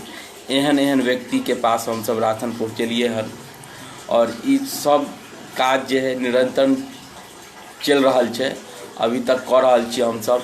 और ई सब काज जे है अहाँ सबके सहयोग से भऽ रहल छै, समाज के सहयोग से भऽ रहल छै। हम अपना जेब से नहीं कर रहल छी, हम अहाँ के झूठे कह दी कि जे हम कर रहल छी। हाँ, हमरा टीम के लोग कर रहल छै अपना जेब से। राम नरेश जी कर रहल छथि, मिथिलेश जी कर रहल छथि। मिथिलेश जी सबसे अग्रिम भूमिका में छथि लॉकडाउन के समय में, लेकिन कहियो लाइव पर नहीं आबै छथि, कियाकि हमरा सबके बाते नहीं हुनका सोहाय छनि। तो सोहाय नहीं छथि कि जो हम सब तो मान ला उनका आगे में जीरो छियनि, बच्चा छियनि, तो कथी ला सुनता हमरा सबके। ओतेक तो हुनका ओहिसे 10 गुना तो हुनका अपने ज्ञान छनि, तो हमरा सबके बात की सुनता। जी मधुबनी जिला से सेहो छथि, मधुबनी से छथि, दरभंगा से छथि, सीतामढ़ी से छथि, समस्तीपुर से छथि, मुजफ्फरपुर से छथि, सहरसा से छथि, कहै छै अहाँके करीब अहाँके मिथिला के सब जिला से कोई न कोई व्यक्ति हमरा सब संगे जुड़ल छथि, सुच्चा मैथिल के ग्रुप में छथि। अहाँ अपन व्हाट्सअप नंबर, यदि अहाँ सुचा मैथिल के व्हाट्सअप ग्रुप पर नहीं छी जुड़ल तो अहाँ अपन मोबाइल नंबर एहि कमेंट बॉक्स में भेजू व्हाट्सअप नंबर, और कहाँ रह रहल छी से अहाँ भेजू, हम सब अहाँ के जोड़े के कोशिश करब। जी बहुत लोग छै मधुबनी से तो कह रहल छी। और आब जे है चूँकि कम से 1 महीना भ गेलै लॉकडाउन के, पूरा 1 महीना अहाँ सोचि सकै छियै 1 महीना हमरा सबके संख्या बल नहीं अछि बहुत बेसी, लेकिन हमरा सबके हौसला बहुत बड़ा अछि, पर्वत पहाड़ से भी कई गुना बड़ा हौसला अछि। तो हम सब लगातार प्रयास करैत आबि रहल छी। काल्हिओ एगो लड़का के फोन आयल छल दिल्ली में कटवरिया सराय से, हम ओकरो कोशिश कर रहल छी कि जे यथासंभव सहयोग मिले। हम सब जय माध्यम से होय हम सब सहयोग करे के कोशिश करै छियै, और जिनकर भी फोन हमरा सबके पास आबै अछि या जे भी संपर्क के लोग सब छथि हुनका सबके प्रेरणा दै छियनि, हुनका सबके जागरूकता करे के कोशिश करै छी जे अखन कोन चीज के करवा के चाही, कोन चीज नहीं करवा के चाही, कई सावधानी से गुजरे के चाही। कुछ लोग अहाँ के पंजाब में सेहो फंसल चला भटिंडा में, उनको सबसे गप कलू। हम सब आत्मबल दै के कोशिश बेसी करै छियै, और जरूरतो अखन वएह छै जे अहाँ ककरो आत्मबल यदि दऽ रहल छियै तो उ बहुत बेसी पैघ सहयोग अहाँ दऽ रहल छियै। तो हम अहूँ सबसे, हमर जतेक कार्यकर्ता छथि, हमर जतेक मित्र भाई सब छथि, कार्यकर्ता हम नहीं कहब, मित्र भाई सब छथि, गलती से कहा गेल, जतेक हमर मित्र छथि, जतेक हमर भैयारी सब छथि, तिनका सबसे हम यह निवेदन करब जे अखन जतेक ज़्यादा हुए ओतेक ज़्यादा से ज़्यादा आत्मबल दै के कोशिश करू लोग के, जैसे वो एहि महामारी के समय में, एहि संकट के घड़ी में उनका ई संकट से लड़े के हौसला बने, मजबूती मिले, ताकत मिले, तै के लेल जतेक भ सके ओकरा आत्मबल दै के कोशिश करू। ई सबसे बड़का सहयोग छै। तो यह कहब दिल्लियों में हम सब लगातार कर रहल छी, लेकिन ई लगातार जखने चलते सहयोग केनाइ, आब तो और स्थिति खराब भेल जा रहल छै। आब हमरा सनक लोक सबके सेहो भ सके स्थिति खराब भ जाए कुछ दिन में। तो समझ सकै छियै कि जे मजदूर टाइप के जे दिहाड़ी मजदूरी करै छै तकरा सबके की हाल हेतै। तो आब तो और स्थिति खराब भेल जा रहल छै, और सरकारी फायदा कतेक पहुँच रहल छै ई किनको से छुपल नहीं छै। जे आदमी किनको सक्रिय छथि सामाजिक गतिविधि में कि सरकार, हाँ बीच में फोन शायद आबि गेल छल, ताहि दुआरे डिस्टर्ब भऽ गेल, नेटवर्क रुकि गेल रहै। तो हम ई कहि रहल छी सरकारी फंड, सरकारी फायदा कतेक मिल रहल छै, लेकिन कतेक मिल रहल छै से सबके बुझल छै।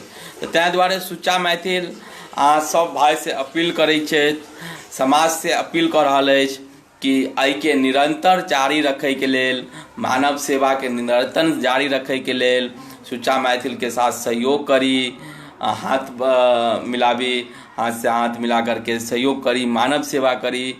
और हम सब अहाँ के जानकारी दिला दी कि हम सब पूरा सत्यपान केला के बादे, पूरा जांच केला के बादे हम सब किनको कोनो तरह के सहयोग करै छियनि। और अहाँ जे संस्था के सहयोग कर रहल छियै वो 101% मानव सेवा में लागि रहल छै, संस्था हित में लागि रहल छै।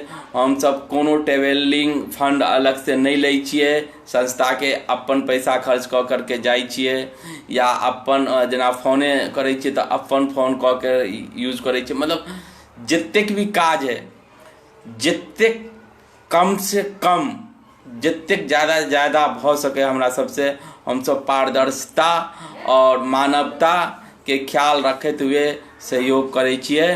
और अहाँ जे भी 1 रुपैया या 100 रुपैया अहाँ जे सहयोग करै छियै संस्था में वो 101% मानव सेवा में लगे छे। ये हम अहाँके गारंटी से कहि रहल छी और विश्वास दिला रहल छी। ठीक छै, कखनो हमरा सबसे समाज हिसाब लऽ सकै छै, कखनो हमरा सबसे समाज पूछि सकै छै। समाज के अधिकार छनि, संस्था समाज के छियै, हम कोनो व्यक्ति के नहीं। सबसे पहली बात, हमर संस्था सुच्चा मैथिल के आइ 6 साल 5 साल भऽ गेलै अहाँके रजिस्ट्रेशन करेला, 7 साल भऽ गेलै 8 साल भऽ गेलै अहाँके सुच्चा मैथिल के नाम से मतलब ग्रुप चलेनाइ।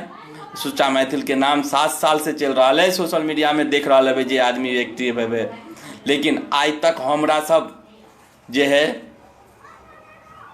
ओहिठान के ओहिठान अइल के छी। हमरा सबके नहीं कोई चिन्ह रहल अछि, हमरा सबके नहीं कद बढ़ल हन। तऽ तकर कारण अछि कि हम सब बिल्कुल निष्पक्ष रूप से हम सब न ककरो पिछलग्गू बन के आ न ही ककरो दबाव में आ न ही किनको फंड से हम सब काज कर रहल छी। यदि हम सब चाही तो हम सब किनको से भी फंड लऽ सकै छी और वो फंड लऽ करके आ फिर उनका हिसाब से उनका मर्जी के हिसाब से चली तो ई बहुत बेसी दिन नहीं चल सकै छै। हाँ, अखन समय लगते, अखन बेशक केतनो समय लग जाए। अखन हम सब जवान छी, 35-36 साल के उम्र है, 50 साल तक के उम्र में हम सब मेहनत कऽ सकै छी, समाज के लेल कऽ सकै छी, काज कऽ सकै छी अपन काज करते हुए। तो हम सब 50 साल तक के उम्र में कऽ सकै छी। और युवा आइ नहीं समझथिन, आइ मान ले 1-2 आदमी समझ रहल छथिन, जना समझ रहल छथिन। रोहित जी के बारे में हम अहाँके बता दी, रोहित जी से हम 7 साल से जान रहल छियन, लेकिन 3 साल से सक्रिय रूप से काज कर रहल, 2 साल से सक्रिय रूप से काज कर रहल छथिन सुच्चा मैथिल में। हालांकि सब दिन सपोर्ट कला हन हमरा सबके। तो एहि हिसाब से हमरा सबके समय बेशक लग जेतै, लेकिन जे भी काज हेतै बिल्कुल समाज हित के लेल काज हेतै, सामाजिक काज हेतै और बिल्कुल मजबूत हेतै, ठोस हेतै।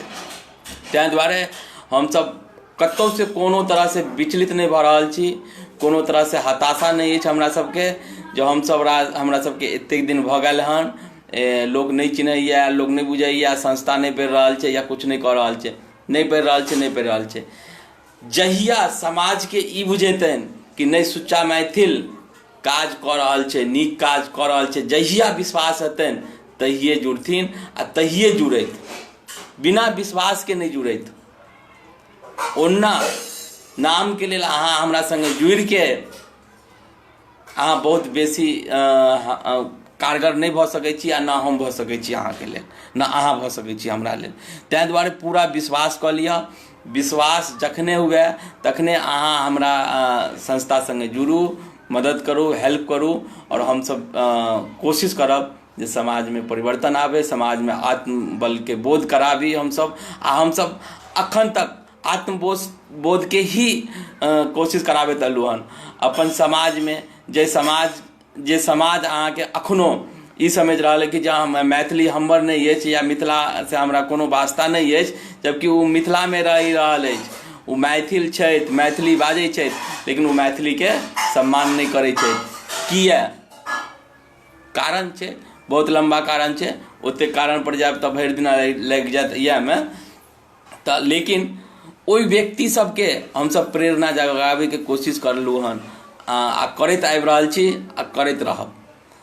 हम सब मैथिली तब भावना जगाबे के, मैथिली तब जगाबे के कोशिश करैत आबि रहल छी। अपेक्षित रहल हन, उपेक्षित रहल हन हर तरह से, न कोनो इंडस्ट्रीज लगल हन, न कोनो उद्योग लगल हन। लेबर अहाँ के भरि भरि के सप्लाई भऽ रहल छै दिल्ली, बम्बई, पंजाब, हरियाणा। तऽ ई सब कारण छै जे हम सब अपने आप में जागरूक नहीं छी। हम सब अपन शक्ति के नहीं समझ रहल छी, हमरा में की शक्ति अछि हम अपन शक्ति के नहीं समझ रहल छी। ई सबसे बड़ा विडम्बना अछि। अहाँ अपन शक्ति समझियो, अहाँ की छियै तक से समझियो। अहाँ ई नहीं समझियो कि जो हम कुछ नहीं कऽ सकै छियै। एगो व्यक्ति, एगो चीटी जे है, एगो चीटी हाथी के प्रस्त कऽ सकै छै यदि बुद्धि होय, यदि विवेक हो, यदि अहाँ में आत्मविश्वास अछि, यदि अहाँ में क्षमता अछि, हौसला अछि, तऽ अहाँ एगो चट्टान के भी गिरा सकैत छियै। अहाँ जीतन राम मांझी माफ करब, अहाँ मांझी के बारे में सुनने हेबै, पूरा नाम याद नहीं आबि रहल अछि। एगो अहाँ के पहाड़ के काटि के रास्ता बना देलकै, प्रेरणा जगलै, हौसला बनलै ताहिके बाद। तऽ ताहि दुआरे हम सब आदमी से इएह कहब, जतेक हमर भैयारी छथि, कि जे अहाँ अपन शक्तिके समझियौ, अहाँ अपन शक्ति समझियौ कि हम अहाँ छियै कि अहाँ एक व्यक्ति अहाँ पूरा समाजके परिवर्तन कऽ सकैत छियै। और हमरा ई विश्वास अछि, गारंटी अछि, एक व्यक्ति पूरा समाजके बदलाव कऽ सकैत छै। बेशक समय लगतै, ई नहि हम कहि रहल छी, समय के साथ साथ अहाँके बलिदान सेहो दिअ पड़त, बलिदान सेहो दिअ पड़त। बलिदान ई नहीं बुझियो कि बलिदान के मतलब बलिदान बहुत कुछ होय है, ओकरा अहाँ कहि सकै छियै बलिदान। तऽ अहाँके त्यागऽ पड़त, अहाँके बलिदान दिअ पड़त, अहाँके तपऽ पड़त अग्नि में। जेना कोनो लोहा के जे लंबा करे के लेल, औजार बनाबे के लेल नहीं पिघलाबै छै लोहार, तेना अहाँके पिघलऽ पड़त, तखने जाके वो लोहा नमहर हेतै, ओही में से हथियार बनतै, तखने हथियार बनतै। सिंपल सी बात अहाँ ई समझ लियौ कि एगो हथियार बनाबे के लिए लोहा के कतेक पिघलाबै है। प्रणाम भैया, हमर सौभाग्य अहाँ सब, जहाँ आलू मदन भैया की जय हो। भाईजी से हमरा बहुत प्रेम रहैए, अथाह प्रेम रहै अछि, कियाकि हमरा ग्रुप में जतेक लोग छथि, सबसे ज़्यादा यदि शुद्ध और सबसे ज़्यादा उम्र दराज लोग यदि छथि तऽ मदन भैया छथि। बहुत नीक मदन भैया मुंबई से दिल्ली अयला हमरा सबके कार्यक्रम देखैके वास्ते, तऽ हमरा अहाँके बहुत खुशी भेल। और हम भैया के ओहि दिन से दीवाना छियनि। लेकिन भैया डरे, भौजी के डरे जे है लाइव टाइव नहीं होइत रहे छथि, नहीं देखैत रहे छथि, बुझाया ने। अब पता नहीं, अब भैया अब अहाँ सब आब कथी ला डरे छी? अब अहाँ सबके तो उम्र मतलब नहीं कहब तऽ आब नहीं डरू, आब नहीं डरू। आब तऽ अखन डरे के समय हमरा आर के छै।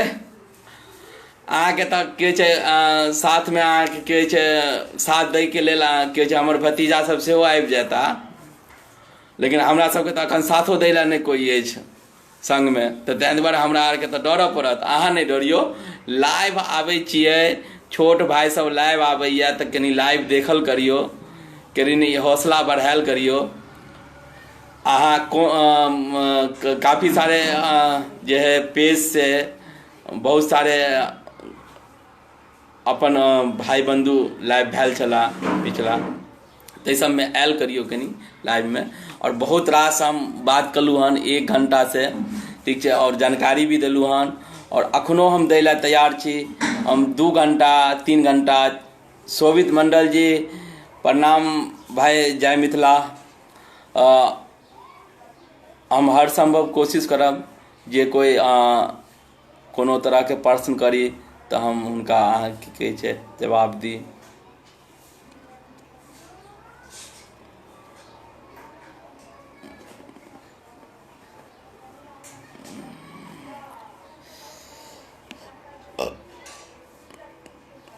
बाप रे बाप भैया, अहाँ सबके जे नेटवर्क के समस्या हेतै महानगर में रह के, तो हम सब की करिए? हम सब तो ओनाहितो गांव देहात में रहे छी। चलू कोनो बात नहीं, हंसी मजाक होइत रहे के चाहिए बीच बीच में। खाली हमरा अरुण जी पर बेसी ध्यान रहे अछि। अरुण जी, कियाकि अरुण जी अखन असगरे पड़ल छथि। एगो हमर भतीजा सेहो छथि, तऽ वो शायद पता नहीं पार्ट लैत हेतनि कि नहीं लैत हेतनि।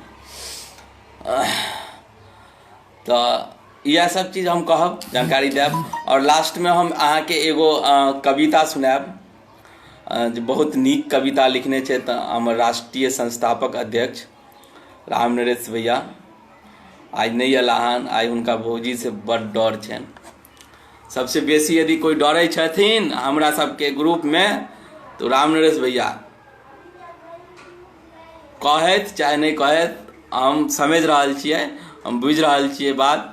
आ जबकि हुनके सबके नहीं डरैके चाही, आब तैयो डरै छथिन। आब पता नहीं कतऽ छथिन नहीं छथिन, आइ नजरे नहीं आबि रहल छै कतौ से कतौ नजर नहीं आबि रहल छै। चलू नहीं आबै छै कोनो बात नहीं, तैयो हम हुनकर लिखल एगो कविता जे है आगे सुनाबैके कोशिश करै छी। हमर तऽ आवाजो नहीं ठीक अछि, तैयो हम कोशिश करै छी जे हम सुनाबी, कियाकि कविता बहुत नीक लिखने छथि, ताहि दुआरे हमरा सुनाबैके मोन कलक। प्रेरणाजनक कविता छै हुनकर। आ ओनाहितो हुनकर तऽ एक गो बात जे है हमरा सबके प्रेरणे दै अछि, कियाकि हुनका तऽ ई सब चीजके कला छनि हुनका पास, प्रेरणा दैवला कला हुनका पास छनि। हमरो अहाँके 2013-14 में वएह जोड़ने चला, हाँ 12 या 13 में फेसबुक के माध्यम से जोड़ने चला हमरा। हाँ देखियो लिखने छै, कॉमेडिये वाला छै। हमरा गाँव में एगो बुढ़वा चले, बहुत वृद्ध चले, हम सब छोट छोट छलिए, तो उ अहाँ कहै छै फकरा एगो सुनाबै छलै। ई देखलू तऽ की देखलू, पाकल कदीमा फुआदी में देखलू, ई देखलू तऽ की देखलू, लटकल। तऽ ई कविता ओही पर पवन कुमार यादव जी बहुत नीक विचार राखि रहल छी। अमलेश जी प्रणाम, भाईजी प्रणाम। अहाँ लेट एलिए कोनो बात नहीं, लेकिन अहाँ एलिए यह हमरा सबके लेल बहुत गर्वके बात अछि, हमरा लेल गर्वके बात अछि जे अपने लाइव जुड़लिए हमरा संगे, हमर विचार देख रहल छियै, सुनि रहल छियै। बादमे कनि सुनि लेब जे है, यदि समय हुए तऽ। अखन तऽ ओनाहितो लॉकडाउनके समय छै, सुनि सकै छियै, सुनै लए चाही तऽ बादमे सुनि लेब, और सुनैके चाही। शोभित मंडल जी जय मिथिला। हम सब समाज से यह निवेदन करब, आग्रह करब जे सुच्चा मैथिल लगातार मानव सेवा कऽ रहल छै, और अहाँ सब सुच्चा मैथिलके हाथ बढ़ैयौ, और यथासंभव जे जिनका हो सहयोग करियो। और अहाँके सहयोग से कोई भूखा व्यक्ति के पेट भरल जा सके है, भरै छियै। छोट छोट बच्चा के अहाँके बता दी, नोएडा में जे आदमी के हम राशन पहुँचेलिए, ओहि बच्चा 6 महीना के बच्चा के ओहि माँ के अहाँके 2 दिन से भूखल रहल के कारण ओकर दूध तक सूखि गेल छलै, जे बच्चा के अहाँके किछु पिया सकै छलै, नहीं पिया पाबि रहल छलै, दूध नहीं होइ छलै खाना के वजह से। तो तेहन समस्या छै, ठीक छै। समस्या हम सब तो 100% नहीं कऽ सकै छी समस्या के समाधान, लेकिन जतेक कऽ सकै छी करे के कोशिश करै छी। तो आओ सुनै रामनरेश भैया जी के बहुत देर इंतजार करलू, 1-1.5 घंटा नहीं अला, तो अब हम सुना दै छी हुनकर लिखलाहा। ई देखलू तऽ की देखलू, ई देखलू तऽ की देखलू, ई देखलू तऽ की देखलू, ई देखलू तऽ की देखलू, मैथिली ने हिंदी लेल लड़ैत मिथिलावासी के देखलू। ई देखलू तऽ की देखलू, मैथिली ने हिंदी लेल लड़ैत मिथिलावासी के देखलू। प्रणाम भाईजी प्रणाम। अहीं के लिखलाहा कविता हम गाबि रहल छी, बहुत देर से अहाँ के इंतजार करलू। हमरा बुझाइया अहाँ के बारे में बहुते कुछ कहला हन अरुण जी, हम नहीं कहलू हन, अरुण जी कहबेला हन, तैं दुआरे हम कहलू हन। तो सुन ले पीछे बाद में जाके, ठीक है। आप डरू नहीं, अब अहाँ के समय नहीं अछि डरे वाला। लाइव उइव देखल करियो, छोट भाई सब आबै छै तऽ 1 घंटा से हम देखे छियै पूरा अहाँके कहै छै सब आदमी के ई केने छियन। कुछ आदमी के अखैरो रहल हेतन, लेकिन कुछ आदमी के तऽ नीको लागि रहल छै हेतन। हमरा रोहित जी के नहीं नीक लागै छनि, कियाकि रोहित जी के सुनै वाला बाते सब नहीं छै, आ सुनै वाला बात सब जिनकर छै से सब सुनि रहल छथिन। अरुण जी सुनि रहल छथिन, ललन जी सुनि रहल छथिन, अमोल जी सुनि रहल छथिन, बड़का भैया अल्लाह हन सुनै लए, और कुछ लोग और सुनि रहल छथिन। आ जे नहीं सुनला से आदमी सुनि लेता, बाद में मन खुश कऽ लेता। तऽ अहाँ लिखने छियै जे अपना एगो छला हमरा गाम में वृद्ध, वो फकरा बहुत नीक कहै छला, हम सब बड़ सुनै छलिए। ई देखलू तऽ की देखलू, पाकल कदीमा पहाड़ी में देखलू, ई देखलू तऽ की देखलू, एहि तरह के मतलब बहुत सारे वो जोड़ने चले। तो तही तर्ज पर अहाँ शायद लिखने हैं तो ई देखलू तक की देखलू आपसे में हिंदी झाड़े तो हम मिथिलावासी के देखलू, ई देखलू तक की देखलू आपसे में हिंदी झाड़े तो हम मिथिलावासी के देखलू। बहुत नीक लागल हमरा ई कविता। ई देखलू तक की देखलू, ई देखलू तक की देखलू मातृभाषा में हिंदी लिखबैत मिथिलावासी के देखलू, ई देखलू तक की देखलू मातृभाषा में हिंदी लिखबैत मिथिलावासी के देखलू। बहुत नीक अछि कविता ई। आ वो जे बुढ़वा गाबै छलै ओ बड़ नीक लागै छलै लोकके सुनैमे, बाप रे बाप फकरा ओ अहाँके कहै छै काफ़ी देर तक गाबिते रहै छलै ओ, बहुत देर तक बहुत लम्बा फकरा बनेने छलै ओ, बहुते गामके सेटिंग कऽ के जे कई गाममे की है। प्रणाम भाईजी, प्रणाम मिथिलेश भाईजी के देखियो आब अहाँ सब बुझाइए अहाँ सबके की कहै छै पारी खत्म भेल हन तब जाके जुड़लू हन, दुनू आदमी एलू हन बिचारे के, दुनू आदमी बुझाइए शायद ताश खेलैत हैब। हाँ अब रोहित जी कोनो बेजा नहीं कहै छला अहाँके, रोहित जी ठीके में बेजा नहीं कहै छला। आब तो हम रोहित जी के समर्थन में छी। अहाँ सब दुनू आदमी एक साथ अलू हन तैसे ई साफ भ गेल हन कि जे अहाँ सब खेलते हैब, आ जब अहाँ सबके खेला खत्म भेल हन तखन जाके अहाँ अलू हन। और काल्हि खुना रोहित जी ठीके कहने छला कि जे अहाँ खेले के टाइम में नीतीश कुमार के फोन से आयल छलै तऽ अहाँ मना कऽ देलियै कि जे अखन नहीं बात करेंगे। तो हम सब कोन गली के लोग छी, हम सब तो कोनो जोकरक नहीं छी। तो हमरा सबके लाइव अहाँके ताश के आगे में कौन जोकरक। जी जी जी जी जी मदन भैया सही कह रहा छी। बुढ़ारी में कुल्हाड़ी बाजे छे खूब। अरुण जी भाग गला फिर बुझाइए, अरुण जी के साथ डोज यार पड़ल हन कि अरुण जी। हाँ क्या कि अरुण जी के हाँ ई देखलू तो की देखलू मैथिली बाजत सोचा मैथिली के देखलू, मैथिल के देखलू सही कहलू। ई जोड़ देवे एगो लाइन में ई देखलू तक की देखलू, ई देखलू तक की देखलू पाग दुपट्टा ले लड़ैत मिथिलावासी के देखलू। भाई जी पाग दुपट्टा के बात कविता में तो हम मुरेठा बांधने छी, और मुरेठा पर जे है हम कुछ अपन विचार रखलू हन जे पीछे जाके अहाँ सुनि सकै छी, देख सकै छी। और देखनाइयो जरूरी है, सुनाइयो जरूरी है कि भऽ सकै छै हम कतौ कोनो चीज गलती बाजि देने हैब तो कहब हमरा, आगे बेर हम एहिके सुधार करे के कोशिश करब। कि मुरेठा पर हम बहुत कुछ बदलिए हन तो देख लेबै। आ मुरेठा हम बांधने छी, मुरेठा के हमर शान अछि मुरेठा।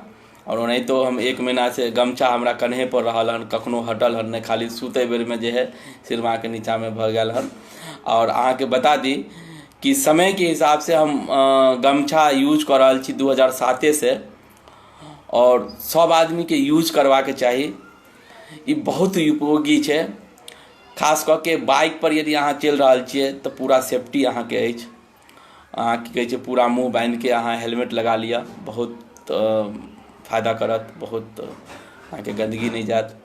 और हम अहाँ के 2007 से राखि रहल छी, 2 व्हीलर के संग रहै छलू तखनो, अखन 4 व्हीलर में चलै छी तखनो हम गमछा रखै छी।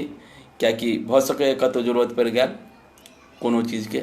हम ई नहीं कहै छी कि जे हम कन्हा पर रखै छी या बांध के रखै छी, अंग वस्त्र बना कर रखै छी, एहन नहीं, लेकिन संग में रखै छी जरूर। जी संग में मिथिला के युद्ध मुरेठा बांध के लड़ल जा सकै छै। और ई चीज हम कहि चुकल छियै। आनंद जी आयल छला, अमोल जी सेहो कहै छला जे मिथिला राज पर कुछ कहियौन। हम कहलिए मुरेठा बांधने छियै, एही से बुझि जइयो कि मिथिला राज के लेल हम की कहि रहल छी। ठीक छै, मुरेठा हम मिथिला राज के लेल भी कहब, मिथिला राज पर भी कहब, समय के हिसाब से कहब सब चीज। और मुरेठा अहाँ के एगो प्रेरणा, एगो अहाँ के ताकत, संघर्ष करे के शक्ति प्रदान करे है, शक्ति दे है। अहाँ एगो ई दैवीय शक्ति मानल जा सके है।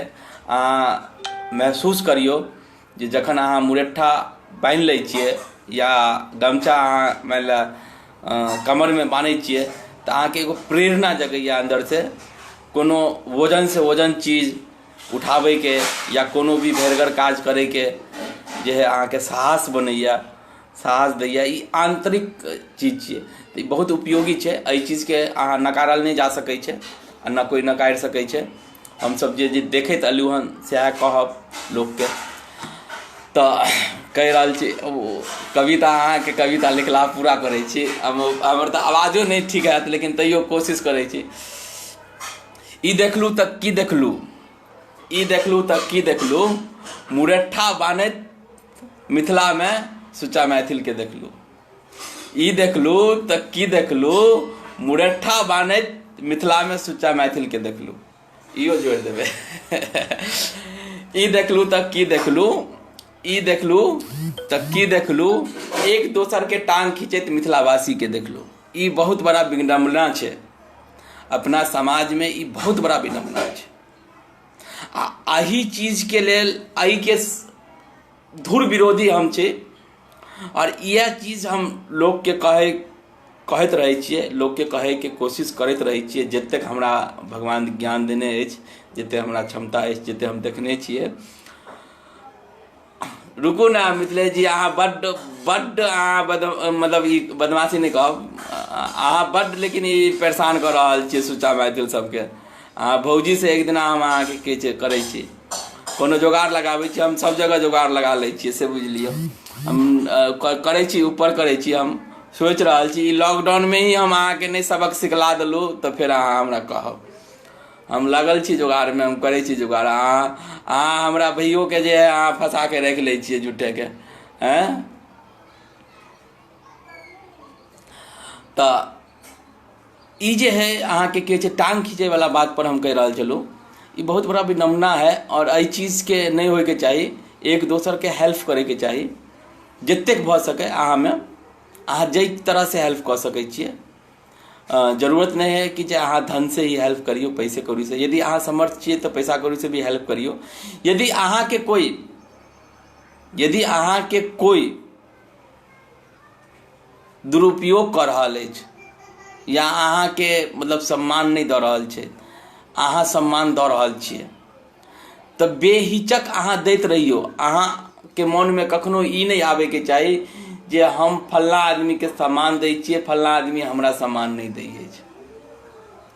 फल्लाँ आदमी अहाँके सम्मान नहीं दे रहल अछि, लेकिन तेसर आदमी यदि अहाँके सम्मान कोई यदि दऽ रहल अछि तऽ ई अहाँ समझि लिअ, गाँठ बान्हि लिअ कि अहाँ कतौ न कतौ ककरो सम्मान देलियनि, तखने अहाँके सम्मान मिल रहल अछि।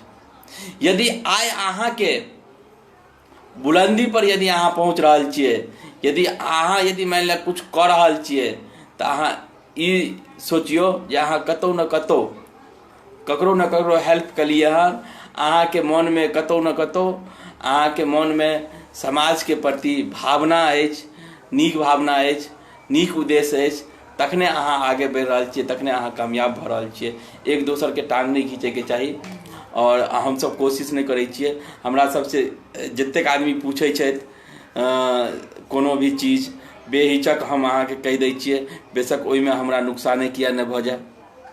हम अपन बिजनेसोके सीक्रेट बता दै छियै यदि कोई आदमी पूछै अछि तऽ। आ बतबैके चाही, कोई बात नहीं। यदि अहाँके यदि नुकसान कऽ रहल अछि, कुछ आदमी हमरा नुकसानो कला अपने मैथिले सब, लेकिन उ सब मतलब मूर्खता छै। ओहि सब पर नहीं मतलब ध्यान जायके चाही आ न ध्यान ककरो दैके चाही।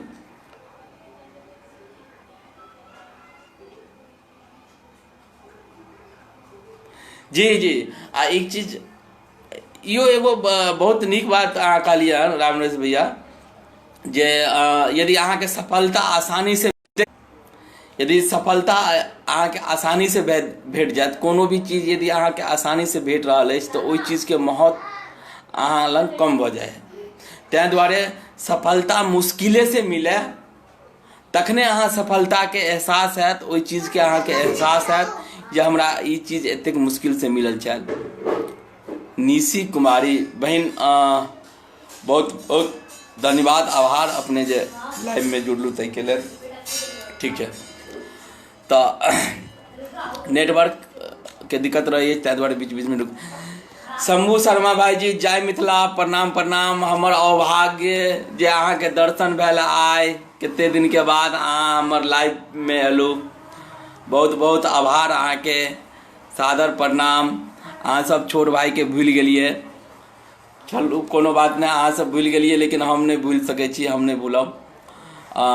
तो हम रामनेश भैया के लिखल कविता बहुत प्रेरणा दै अछि। जेना अखने एगो बहुत बड़का के छै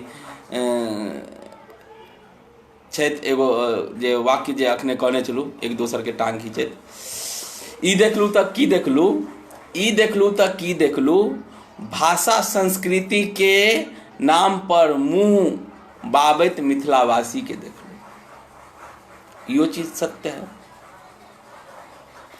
अहाँ दोसर स्टेट में चल जाइयो, अहाँ महाराष्ट्र में छिए ना, महाराष्ट्र में देख लियो, गुजरात में देख लियो। हम अहाँ के एगो जानकारी बता दी अहाँ सबके, जे हमरा करीबी से जाने छे तो उनका बुझल छन। हम करीब करीब 2002 से 2011 तक, 2010 में हमर विवाह भेल छल, 2011 तक हम लगातार ट्रेवलिंग में ही रहे चलू। मतलब एक राज्य से दोसर राज्य, दोसर जगह से तेसर जगह, क्या कि हमर काजे वएह छल। हमर काज छल पेट्रोल पंप के, तब पेट्रोल पंप के काज से हमर अहाँ के जगह जगह काज होइ छले। HPCL के, IOCL के, BPCL के, रिलायंस फ्रेश जखन बनऽ लागल छले तऽ जगह जगह रिलायंस फ्रेश बनल छले तऽ ताहिमे हमर काज भेल छल फॉल सेलिंग के। तो हम नासिको गेल चलू, मुंबईयो गेल चलू, हम नागालैंड के बॉर्डर पर भी गेल छी, नागालैंड भी गेल छी, आसाम भी गेल छी, गुवाहाटी भी गेल छी। गुवाहाटी में आसाम है, मतलब बोकाघाट, मतलब आसाम भी हम कई जगह, आसाम में भी कई जगह, मतलब कई सिटी में हम घूमल छी। पंजाब में घूमल छी, हरियाणा में घूमल छी। करीब करीब हम हिंदुस्तान के 50%, हम 100% तो नहीं कहब, 50% जगह पर हम अहाँ के 50% मतलब आधा राज्य में हम घूमल छी। सब जगह जो हम देख रहल छिए, जे देखलिए हन आइ तक, ओई जगह के अपन भाषा के प्रति, अपन संस्कृति के प्रति जे झुकाव देखलिए हन, प्यार देखलिए हन, ओइ से आब हम जे ओइ सब चीज के जे देखै छिए तो हमरा अपने आप में कोर फाटि जाइए मिथिला के देखैत हुए, जो हम सब कतऽ छी, कोन जगह पर छी। एको गो राज हमरा कोई आदमी ई बता दिया जे जय राज्य में ओकर अपन संस्कृति या ओकर अपन भाषा के ओई जगह के व्यक्ति, ओई जगह के नागरिक प्राथमिकता नहीं देलकै हन या नहीं देने छै, तो अहाँ जे कहू। लेकिन हमरा सबके, जबकि हमरा सबके भाषा, हमरा सबके संस्कृति हिंदुस्तान के सबसे ज़्यादा लोकप्रिय या सबसे ज़्यादा सभ्य, सबसे ज़्यादा आगे शांत सभ्य भाषा हमरा सबके अछि, जे कतौ नहीं छै। बहुत मिठगर भाषा है, लेकिन ओई मिठगर भाषा के हम सब छोड़ देने छिए, तेरे को मेरे को पर आबि गेल छिए। एनाहियो स्वाभाविक छै। 2011 से पहले हमहूँ अहाँ के कहै छै तेरे को मेरे को में ज़्यादा रहै छलिए। अपन जे गौवा घरुआ छला हुनको सबसे हिंदीए में झाड़ै छलिए, अखनो बहुते लोग झाड़ि रहल छै। तो ई सब जानकारी के अभाव छै। जानकारी नहीं रहते तो अहाँ के जानकारी के अभाव में तो अहाँ गलती करबे करबे। 10% किया यो 100% वाला बात कर लो कि 10% वाला बात करो। मिथिलेश जी कह रहा 10% दिखा रहा है, 10 नंबर दिलिए कि चलू चलू, बहुत बहुत आभार, बहुत बहुत धन्यवाद। 10 नंबर तक कम से कम दिलू हन 100 नंबर में।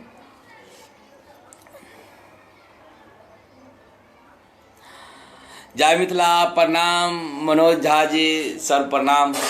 हम बहुत देर से लाइव छी, 1-1.5 घंटा से करीब। बहुत रास चर्चा भेले, बहुत रास गपशप भेले हन। बहुत लोग अब थाइको गला हन बुझाइया, बहुत हमर भाई सब। बहुत लेट हमर अहाँके आदरणीय अध्यक्ष महोदय जी अला। अध्यक्ष महोदय जी नहीं आबि रहल छथि लाइन पर, हुनको बुझाइया मतलब दिक्कत छन, उनको लाइन पर लिया पड़ता है।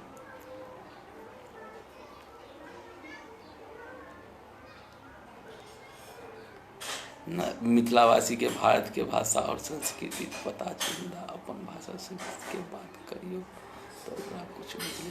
जी बिल्कुल बिल्कुल सही बात है, सही बात है। और ये सब स्वाभाविक है ना, जखन अहाँ के स्कूल में नहीं सिखायल जात, जखन अहाँ के घर में नहीं बाजत आदमी, मतलब घर में नहीं सिखायल जात, तो अहाँ बुझबे का ना। हम सब अपने नहीं बुझे चाहिए, नहीं बुझे चलिए। तो सोशल मीडिया के हम अहाँ के शुक्रगुजार छिए जे सोशल मीडिया के जमाना अल, डिजिटल जमाना अल, जो हम अहाँ के किछु समझ लगलिए, बुझ लगलिए, आई के निमनी बुझ रहा छिए। तो नहीं बुझे चलिए। स्कूल में सिखायल जते, बुझायल जते, कहल जते, तखने न बुझता आदमी अहाँ के संस्कृति की है, अहाँ के भाषा की है, अहाँ के अपना भाषा के प्रति केहन रुझान रखे के चाहिए, केहन गतिविधि रखे के चाहिए। ये सब चीज़ तो स्कूल के चीज़ छिए, बच्चा सबके सिखावे के चीज़ है ना। 8-10 साल के बच्चा के सिखेबे तखने न सीखता है, 6-7 साल से सिखेनाइ शुरू करबे तखने न बुझता है। 15 साल 16 साल के उम्र में अहाँ के कहे मिथिलावासी अहाँ के कहे जे वर्ग के अहाँ नेतृत्व कर रहा छे, जे वर्ग के लेल अहाँ संघर्ष कर रहा छे, ओहि वर्ग के लोग अहाँ के कहे 15 साल के उम्र में कहे बाहर निकल जाए मजदूरी करे के लिए। मजबूरी छे, की करते आदमी। आइए अहाँ के कहे एगो न्यूज दिखा रहा छे, हालांकि दोसर स्टेज के, लेकिन कोनो भी स्टेज के मजदूर तो मजदूर है। 12 साल के लड़का आके कहे दम तोड़ दल के, आगे के 100 किलोमीटर पैदल चल गया। मतलब कहाँ जा रहा है, मतलब समाज में एको रति आगे के मानवता नहीं है। मजदूर आदमी आगे के 100 किलोमीटर पैदल 12 साल के बच्चा के चला रहा है, मजबूरी में, भूखे प्यासे, खाना खाए के ले आगे के ओकरा पास है साधन। तो स्कूल में अहाँ नहीं सिखेबे, नहीं बुझेबे, नहीं पढ़ेबे तो बुझते कहाँ। ओहि के बाद वो दिल्ली बम्बई में आबि रहल छै, जतऽ आबि रहल छै, जतऽ के कल्चर देख रहल छै, ओथी के तो कल्चर पकड़ते। ओहिठाम के कल्चर अहाँके किछु मजबूरी छै, ओकरा साथ मजबूरी छै भाई। हमरो सब संगे मजबूरी छै। हम सब हरियाणी की भाषा बाजै छलिए दोसर जगह, जेकि ई दबदबा रहै छल, कियाकि हम सब जे जाइ छलिए काज करै लए, तो पेट्रोल पंप के काज होइ छलै। आ पेट्रोल पंप अहाँ के ज्यादातर की कहै छै हाईवे पर रहै छलै, जंगल में रहै छलै। आ पेट्रोल पंप पर साला एक से एक कलाकार सब आबै छलै। तो मजबूरी में हमरा अहाँ के कहै छै, हमरो सबके अहाँ के कहै छै ओहि हिसाब से छलै। एगो 3-4 आदमी के ग्रुप रहै छलिए, लड़ाई झगड़ा कतौ होइ छलै तो मतलब ओहि हिसाब से अहाँ के कहै छै टेकल करै छलिए। लेकिन उ सब हम सब गलत कर रहल छलिए से आब हमरा बहुत देर भ गेल हन लाइव के, हमरा बुझाइया तै द्वारे नेटवर्क बीच बीच में रुकि रहल अछि।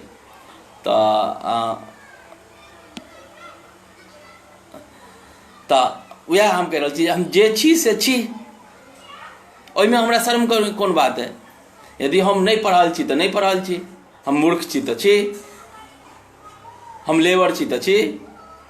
जना आदरणीय चंद्रशेखर पासवान जी प्रोफेसर छथि, एहिठाम अहाँके कहै छै हमरा सबके कार्यक्रम में सेहो आयल छलाह। तो हुनकर अहाँके कहै छै कहने छलाह जे अहाँ जे छी ताहि पर गर्व करू ना। अहाँ गुआर छी तो गुआर पर गर्व करू। अहाँ के जे काज है, अहाँ दूध बेचै छी तो अहाँ दूध बेचू ना।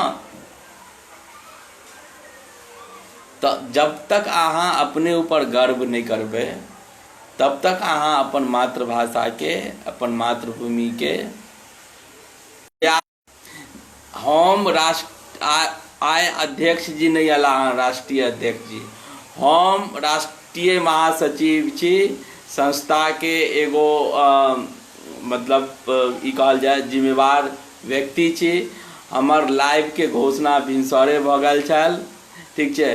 तै के बाद यदि अध्यक्ष महोदय जी लाइव पर नहीं अला हन, आप अला हन 1.5 घंटा के बाद, प्रणाम भाई जी, अहाँ के ऊपर संस्थागत जुर्माना लागत, प्लेंटी लागत।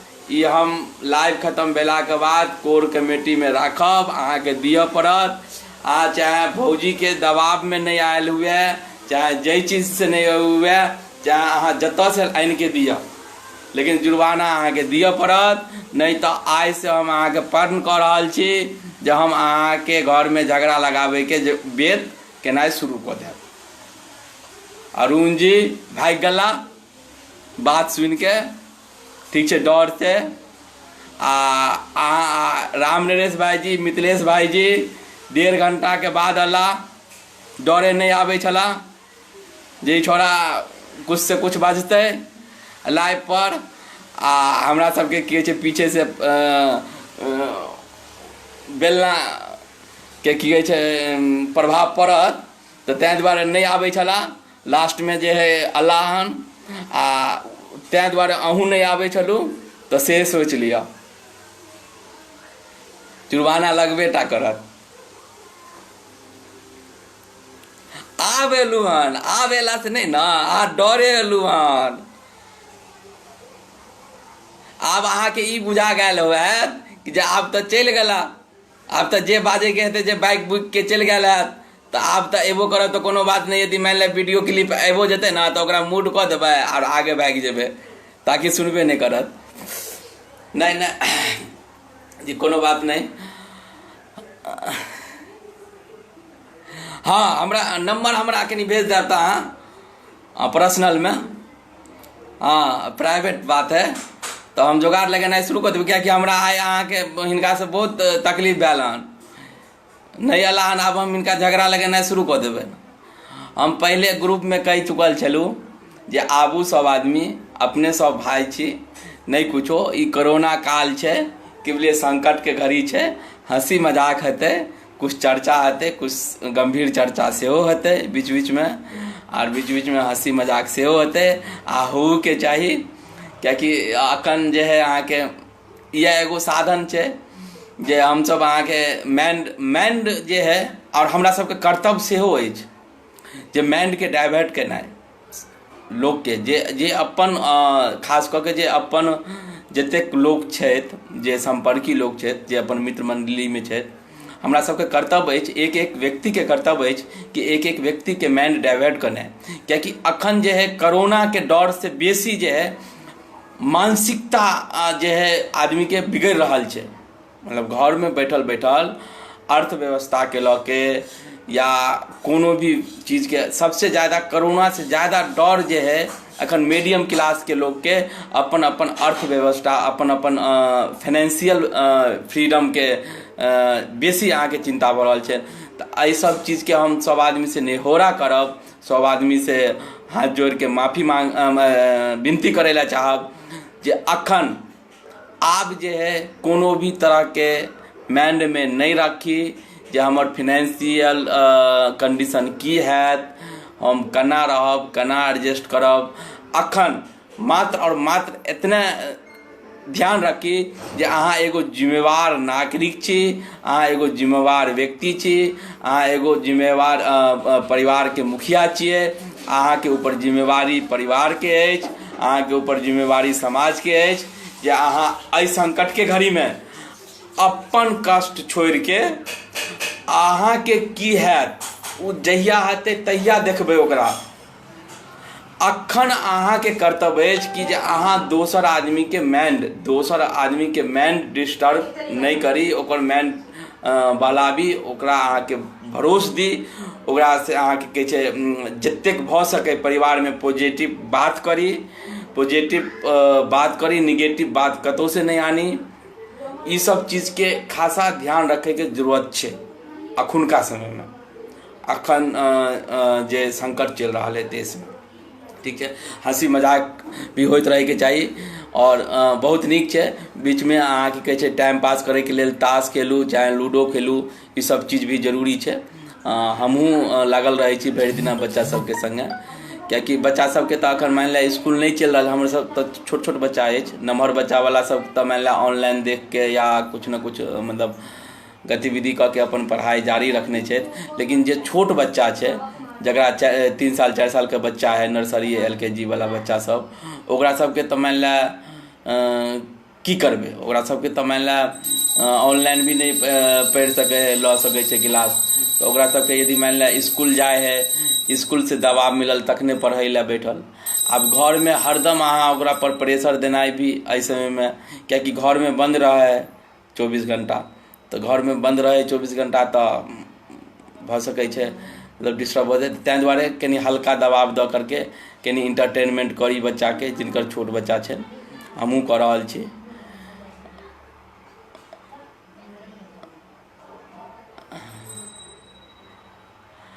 ठीक है, तो इंटरटेनमेंट करे के चाहिए छोट बच्चा के, और पढ़ाई पर तो ध्यान रखी के चाहिए।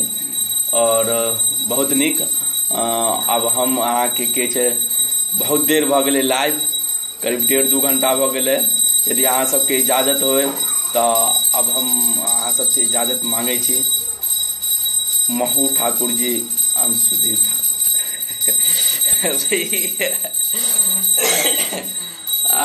चाहे रूप बदल के आओ, चाहे कुछो बदल के आओ, अहाँ के जुर्माना लागल तो लागल।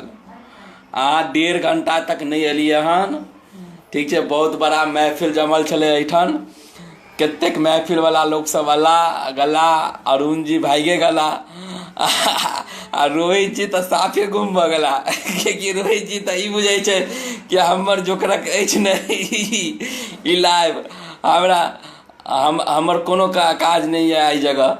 ई छोड़ा बेकार में जे अहाँ की कहे छै उल्टा सीधा कुछ से कुछ बाजै छै। और हमरा बहुत खुशी भेल जे हमरा अपनो अहाँ के इंटरटेनमेंट भऽ गेल 1.5-2 घंटा, बहुत नीक लागल।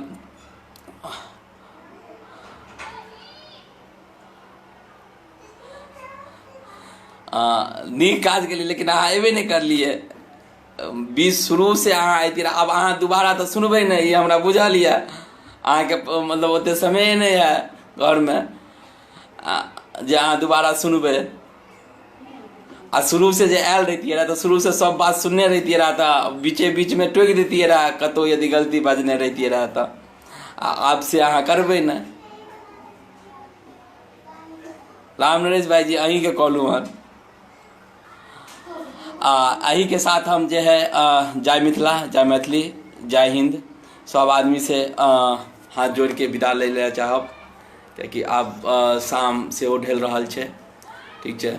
आ सुधीर भैया से जुर्माना लेबे करबेन, उ नहीं हम भूलब, हमरा यादे रहत। जय मिथिला, जय मैथिली, जय सुच्चा मैथिल।